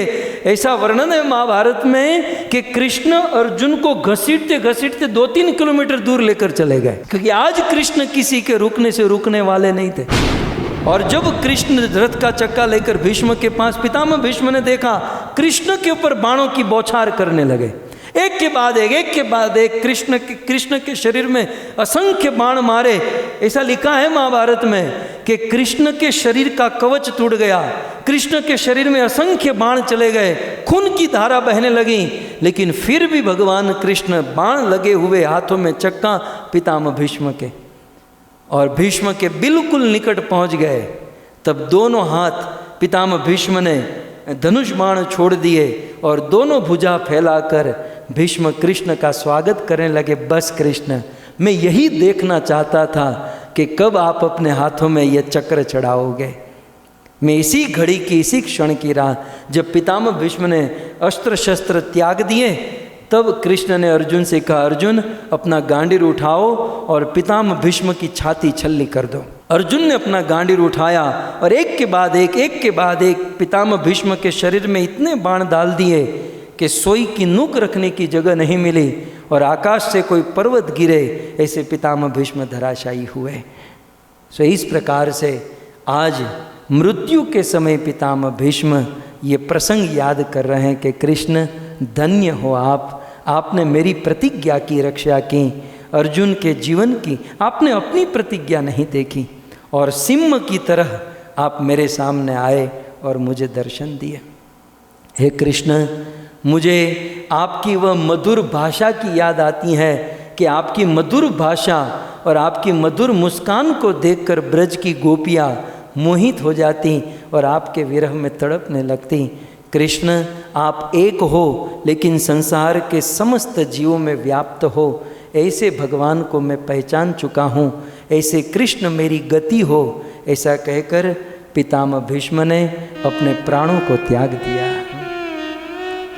जैसे पितामह भीष्म ने अपने प्राणों को त्यागा, पूरा महाभारत, पूरा साधु समाज, संत समाज पितामह भीष्म को प्रणाम किया, स्वयं भगवान कृष्ण प्रणाम किए और सभी लोगों के मन में कामना हो उठी, यार मरना तो सबको है, लेकिन मरे तो पितामह भीष्म की तरह मरे हैं। मरे तो भीष्म की तरह। दो लोग मरे, एक हरिदास ठाकुर चैतन्य महाप्रभु के गोद में और एक पितामह भीष्म भगवान को स्तुति करते हुए, भगवान का नाम लेते हुए, भगवान को देखते हुए पितामह भीष्म ने अपने प्राणों को त्यागा है। पितामह भीष्म का मरना नहीं है, पितामह भीष्म का मरना मृत्यु के ऊपर विजय प्राप्त करना है। विजय प्राप्त कर गए और भीष्म की इस गति को देखकर आज भी भक्त भगवान से प्रार्थना करते हैं कि प्रभु मरना तो है लेकिन ऐसे मरे कि पितामह भीष्म की तरह। समय मारो साधजे वाला, करूँ तो काला वाला। समय मारो साधजे वाला, करूँ तो काला वाला। अंत समय मारो आवश्य जारे, नहीं रहे देहनु भान। एरे समय मुखे तुलसी देजे, देजे तू यमुना ना पान। समय मारो साधजे वाला, करूँ तो काला वाला। समय मारो साधजे वाला, करूँ तो काला वाला। जीभलड़ी मारी परवशता से, हारी बेसू हाम। एरे समय मारी वाले चढ़ी ने, राख जे तारू नाम। समय मारो साधजे वाला, करूँ तो काला वाला। समय मारो साधजे वाला, करूँ तो काला। कंठ रूंधाशे ने नाड़ीओ तूटशे, तूटशे जीवन डोर। एरे समय मारा अलबेलाजी, ए करजे तू बंसरी नो शोर। समय मारो साधजे वाला, करूँ हूँ तो काला। आखलड़ी मारी परवश करजे ने, देजे एक जलाण। श्याम सुंदर तारी झांखी करीने, ए पुनीत छोड़े छे प्राण। समय मारो साधजे वाला, ए करूँ तो काला। समय मारो साधजे वाला, करूँ तो काला वाला। तो आज इस प्रकार पितामह भीष्म अपने प्राणों को त्यागे हैं। हरे कृष्णा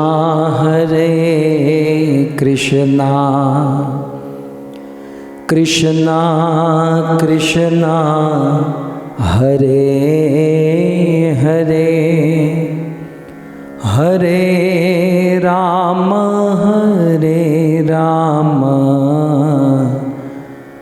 राम राम हरे हरे। सो इस प्रकार पितामह भीष्म ने धर्मराज युधिष्ठिर को सुंदर ज्ञान प्रदान किया।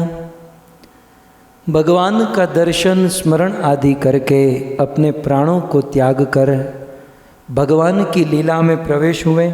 और यहाँ पर युधिष्ठिर महाराज का शोक दूर हुआ। कृष्ण ने देखा कि सब कुछ ठीक हो गया है, तब सर्वानुमति से भगवान कृष्ण हस्तिनापुर छोड़कर द्वारिका वापस लौटते हैं। श्रीमद् भागवत के 2 अध्याय में यह वर्णन है, कृष्ण का हस्तिनापुर छोड़ना और कृष्ण का द्वारिका में प्रवेश होना। ये भी सुंदर कथा है। कुछ समय पहले कनाडा में टोरंटो में हमने कृष्ण का द्वारिका में आगमन, इस पर हमने कथा की थी, आप कभी सुन सकते हैं, बहुत सुंदर है। कृष्ण ने जब से द्वारिका को छोड़ा लगभग 4 से 6 महीने बीत गए।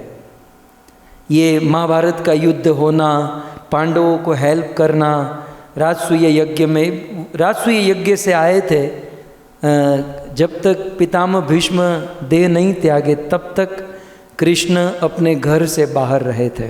तो जब से कृष्ण ने अपना घर छोड़ा था तब से कृष्ण की 16,108 पत्नियों ने अपने पति के विरह में अच्छे भोजन को त्याग दिया, सुंदर व्यंजन त्याग दिए, अलंकार आभूषण को त्याग दिया।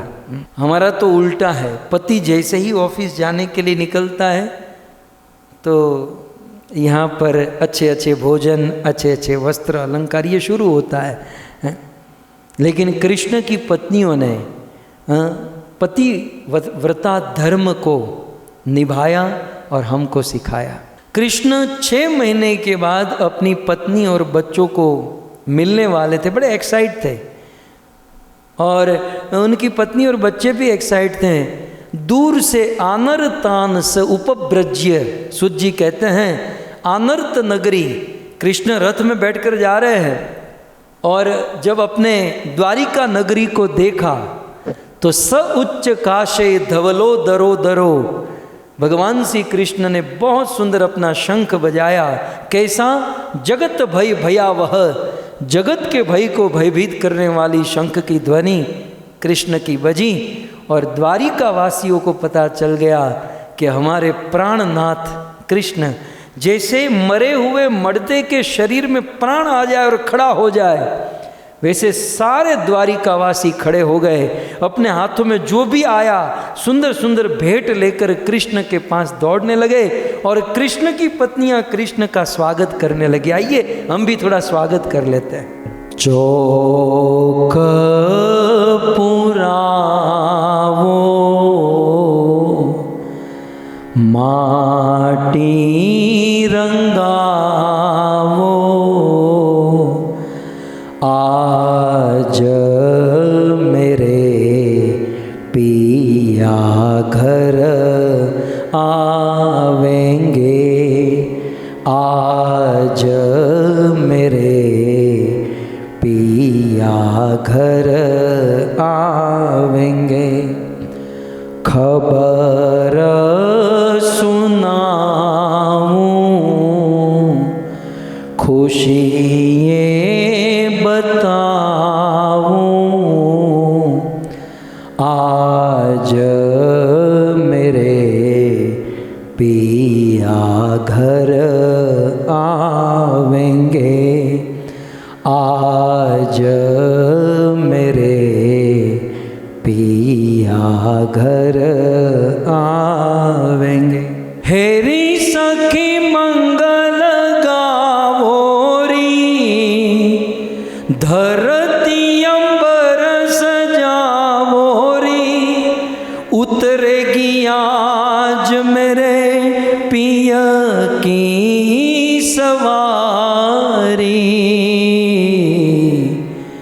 हेरी कोई काजल लावोरी, मोहे काला टीका लगावोरी, उनकी छवि से दिखूं मैं तो प्यारी। लक्ष्मी जीवारो नजर उतारो, आज मेरे पिया घर आए हैं, आज मेरे पिया घर आए हैं। इस प्रकार से द्वारिका की महिषियों ने, कृष्ण की पत्नियों ने, द्वारिका वासियों ने कृष्ण का बहुत सुंदर स्वागत किया कि हे कृष्ण, आप आज हमारे घर आए, वापस लौट आए। और बहुत सुंदर कृष्ण द्वारिका में रहने लगे। दूसरी ओर उत्तरा के गर्भ से सुंदर बालक का जन्म हुआ।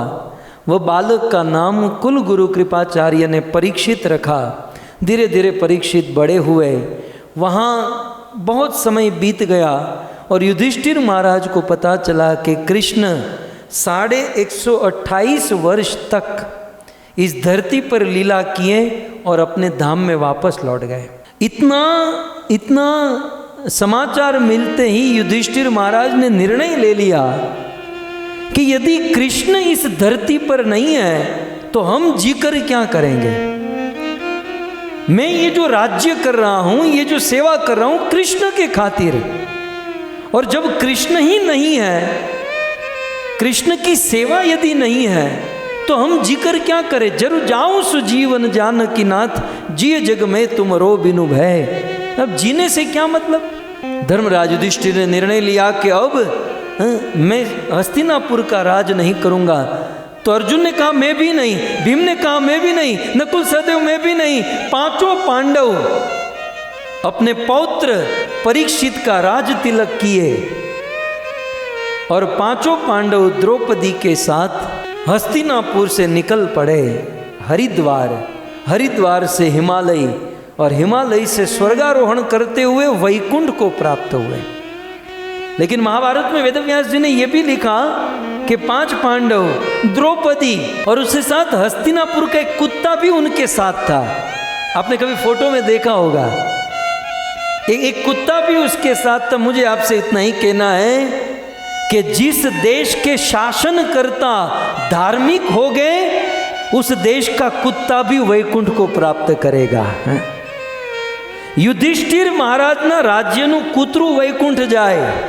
तुम्हें विचार तो करो, युधिष्ठिर के राज्य का कुत्ता वैकुंठ में जाता है। जिस देश का, जिस समाज का, जिस संस्था का लीडर धार्मिक होगा, उस देश, उस समाज, उस संस्था या उस कुटुंब के प्रत्येक लोग, उस कुटुंब के पशु पक्षी भी वैकुंठ प्राप्त करेंगे।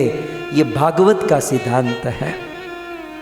पांडवों का उद्धार हुआ और यहाँ पर महाराज परीक्षित का विवाह राजा उत्तर की कन्या इरावती के साथ हुआ। महाराज परीक्षित के 4 पुत्र हुए, जिनमें ज्येष्ठ पुत्र का नाम जन्मेजय था। ये जन्मेजय को पकड़ के रखिएगा, क्योंकि नेक्स्ट कथा जो शुरू होने वाली है ना, ब्रजमंडल यात्रा, तो पूरे ब्रज का निर्माण परीक्षित महाराज के पुत्र जन्मेजय ने वज्रनाभ ने करवाया था। खैर ये आगे की बात है। महाराज परीक्षित जो है पूरे संसार के चक्रवर्ती सम्राट हुए और दिग्विजय किए, सुंदर राज्य कर रहे थे।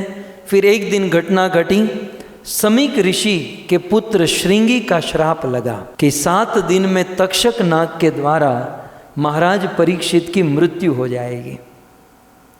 जैसे ही परीक्षित महाराज को पता चला कि मुझे श्राप मिला है, तो महाराज परीक्षित ने पहला निर्णय ये लिया कि अब श्राप मिला ही है, मरना ही है, तो घर पर नहीं मरूंगा, मैं घर को त्याग दूंगा। क्योंकि मरना भलो विदेश में जहाँ न अपना कोई, माटी खाए जनावरा महा महोत्सव होए।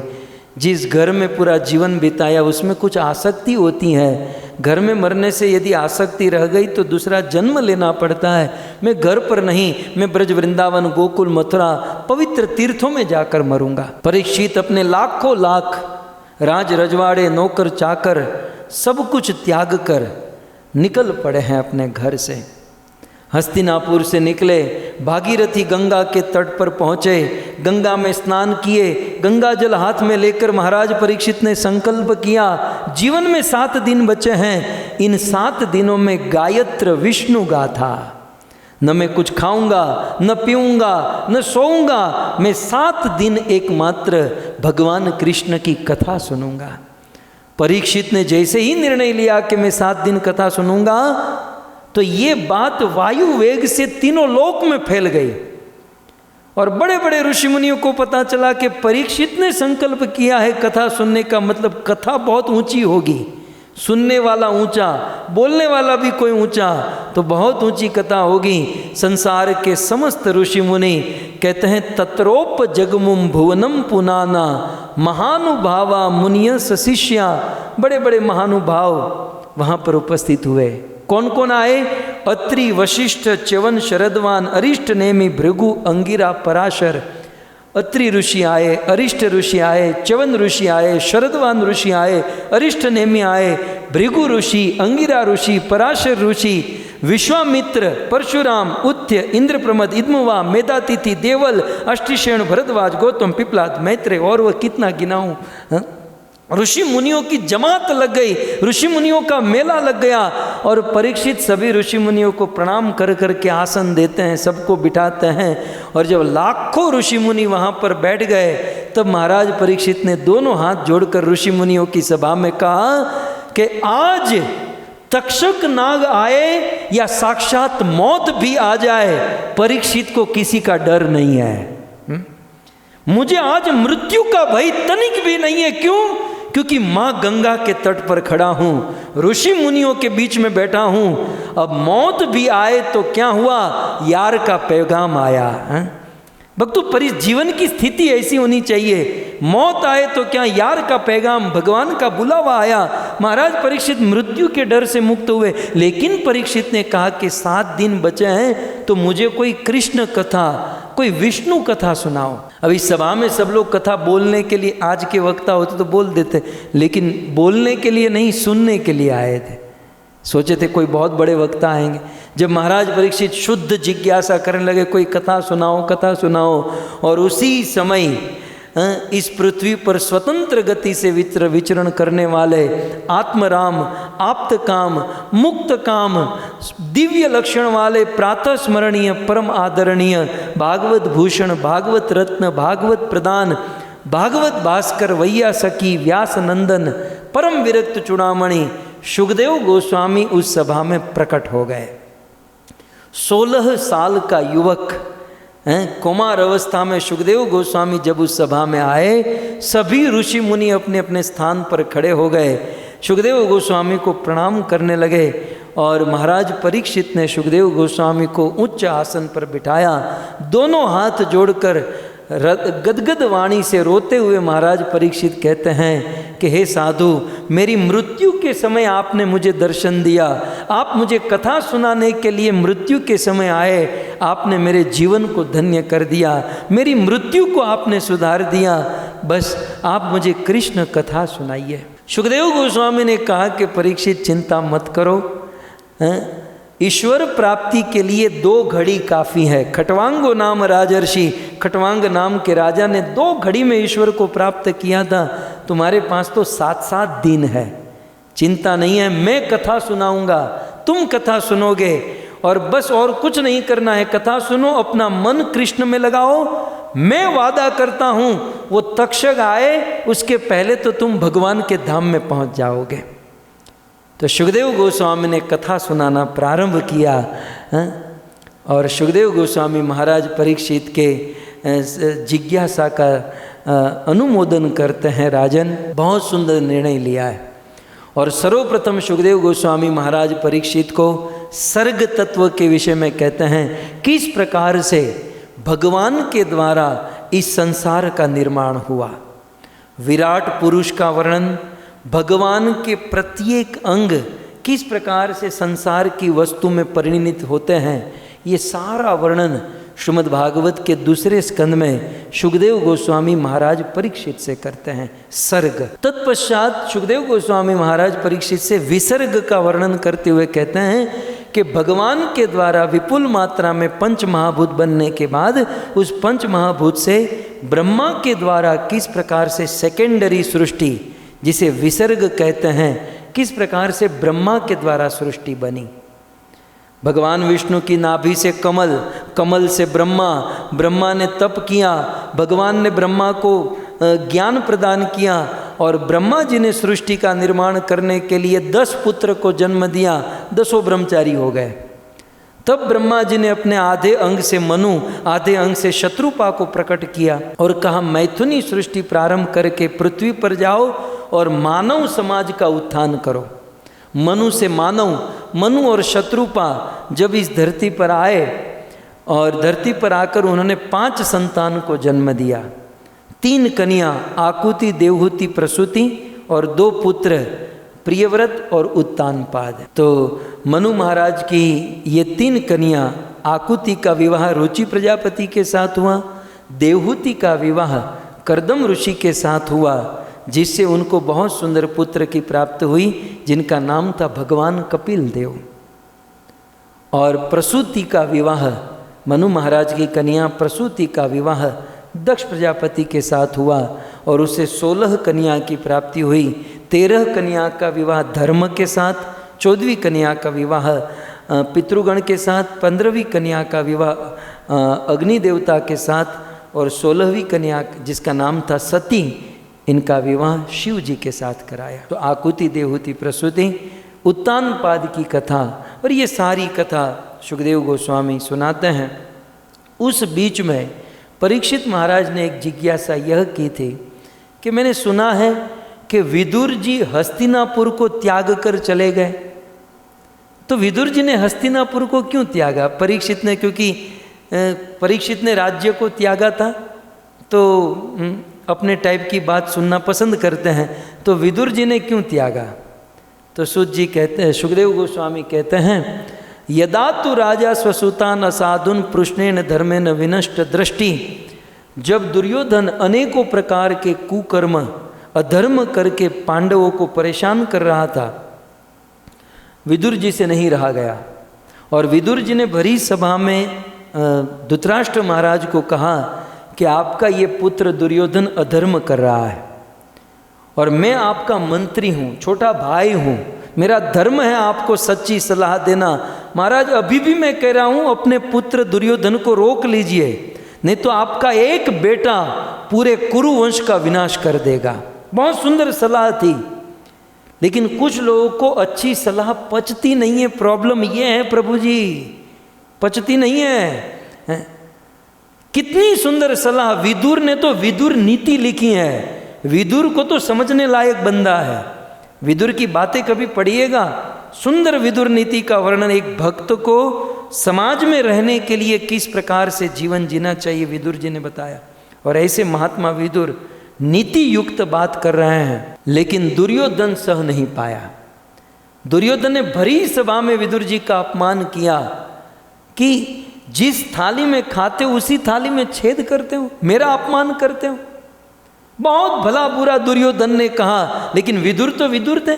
विदुर ने कहा ये 25 पैसे वाला आदमी बोले उसमें मुझे क्या फर्क पड़े, है ना। कुछ लोग चाराने के लोग बहुत हवा करते हैं कि मैं सोचता हूँ कि लाल गोविंद प्रभु को ऐसा करना चाहिए, लाल गोविंद प्रभु को ऐसा, तू हवा आने दे, हैं। तो विदुर जी ने सोचा कि ये हवा, ये लोग कुछ भी बोले, अथॉरिटी क्या कह रही है। देखिए हमें भी, दुनिया वाले तो बहुत बातें करेंगे, लेकिन हमें यह देखना है कि अथॉरिटी क्या कह रही है, गुरु क्या कह रहे हैं, हम जिसके आश्रय में है वो लीडर क्या कह रहा है, ये मुख्य बात है। तो विदुर जी की दृष्टि दुर्योधन की ओर नहीं थी, विदुर जी की दृष्टि धृतराष्ट्र की ओर थी कि धृतराष्ट्र महाराज क्या बोल रहे हैं। लेकिन विदुर जी ने देखा कि दुर्योधन तो पागल है, लेकिन उससे भी बड़ा पागल उसका बाप धृतराष्ट्र है। पुत्र के मोह में इतना अंधा हो चुका है कि दुर्योधन इतना अपमान कर गया, फिर भी धृतराष्ट्र एक शब्द भी नहीं बोले, नहीं तो उसे रोकना चाहिए था। तब विदुर जी ने निर्णय लिया कि जिस सभा में पांडव जैसे भक्तों का अपमान अपराध हो, उस सभा में तनिक भी नहीं रहना चाहिए। विदुर जी उसी समय अपने धनुष बाण हस्तिनापुर के द्वार पर रखकर हस्तिनापुर को त्याग कर निकल गए।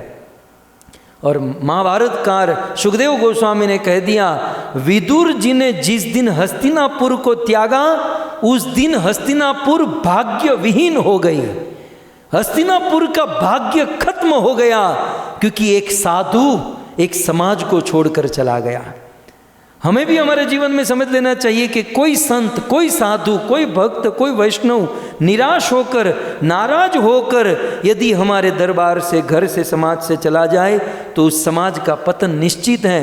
किसी की ताकत नहीं थी कि दुर्योधन के ऊपर या कुरुवंश के ऊपर आंख उठाकर देख सके, लेकिन विदुर का अपमान किया, खेल खत्म हो गया। उसी दिन से दुर्योधन और कुरुवंश की अंतिम मरने की तारीख पक्की हो गई, जिस दिन विदुर का अपमान। क्योंकि विदुर जी हस्तिनापुर को क्या छोड़े, हस्तिनापुर के भाग्य को लेकर चले गए। और विदुर जी निकल गए तीर्थ यात्रा में। भारत का भ्रमण करते करते करते विदुर जी वृंदावन पहुँचे, ब्रज में पहुँचे। उद्धव जी के साथ मिलन हुआ। विदुर जी ने बहुत सुंदर जिज्ञासा की, उद्धव बताओ कृष्ण कहाँ हैं, कृष्ण कैसे हैं। उद्धव जी ने कृष्ण के विषय में बहुत सुंदर बालपन से कुछ अध्यायों में कृष्ण की लीलाएं बताई, और अंत में कहा कि कृष्ण संसार को छोड़कर चले गए। लेकिन महात्मा विदुर जी, कृष्ण जब इस जगत को छोड़ रहे थे तो जाते जाते वे आपको याद करके गए। अब देखिए विदुर जी कहते हैं, कृष्ण जाते जाते मुझे याद करके बोले, हाँ, अखिल ब्रह्मांड नायक इस दुनिया में करोड़ों लोग रहते हैं, और मेरा ईश्वर जब दुनिया छोड़कर गया तो मुझे याद करके गया। हाँ विदुर जी, आपको याद है? क्यों याद न करते हैं? विदुर जी के हम तो गरीब आदमी, हमें याद। यहाँ गरीबी नहीं, भगवान तो भाव के और प्रेम के भूख है। और इसीलिए तो कहा है ना, सबसे ऊंची प्रेम सगाई, सबसे ऊंची प्रेम सगाई। दुर्योधन का मेवा त्याग्यो, दुर्योधन का ये मेवा त्याग्यो, साग विदुर घर खाई, सबसे ऊंची प्रेम सगाई। सबसे ऊंची प्रेम सगाई। एक बार कृष्ण दुर्योधन के घर पर आए और कृष्ण को बड़ी भूख लगी थी। क्यों भगवान को भूख नहीं लगती? बेचारे को बहुत भूख लगती है। कृष्ण को बहुत भूख लगी। दुर्योधन ने कहा 56 भोग बनाए। कृष्ण ने कहा तेरे भोग को खाने की बात दूर है, मैं देखूंगा भी नहीं, तारा भोग मने न फावे। दुर्योधन ने कहा अरे गुलाब जामुन रसगुल्ला ये वो सब कुछ बनाया। कृष्ण ने कहा दुष्ट अन्नन भोक्तव्यम, दुष्टों के घर पर नहीं खाता कृष्ण। दुर्योधन ने कहा मैं कैसे दुष्ट? बोले तूने मेरे पांडवों से अपराध किया है, पांडवों से द्वेष किया है, और पांडव मेरे भगत है, तेरे घर पर नहीं खाऊंगा। कृष्ण निकल गए और अब द्वारिका तो दूर है, कहाँ जाए? तो मार्ग में विदुर जी का घर आया। विदुर जी घर पर नहीं, विदुरानी घर पर थी। कृष्ण विदुरानी के घर पर, और विदुरानी गरीब लोग, समाज के बिल्कुल पिछड़े लोग, विदुरानी के घर पर जब कृष्ण को देखा तो वो तो पागल सी हो गई। कृष्ण हमारा घर है? अब घर पर क्या था नहीं था, कोई पूर्व तैयारी नहीं।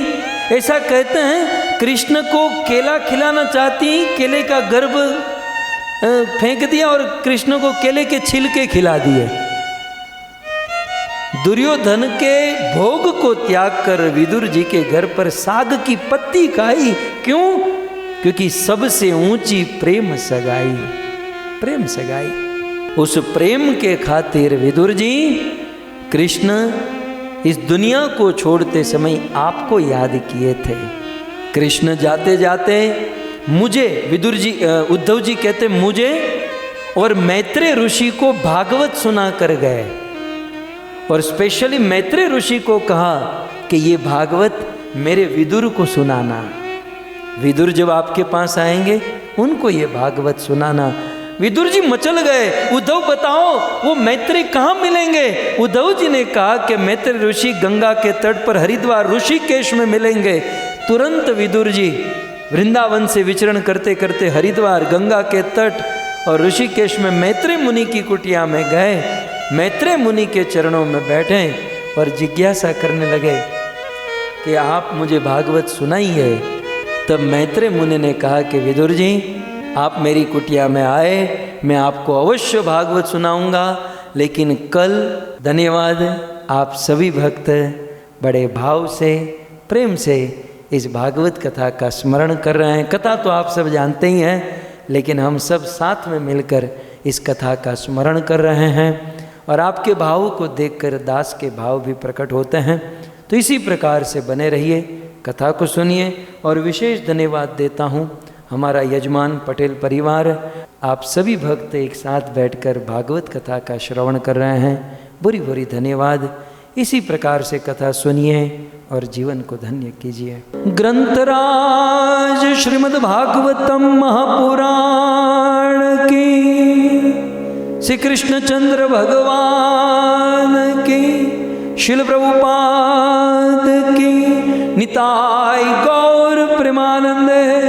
जय जय श्री राधे, जय जय श्री राधे, जय जय श्री राधे श्याम।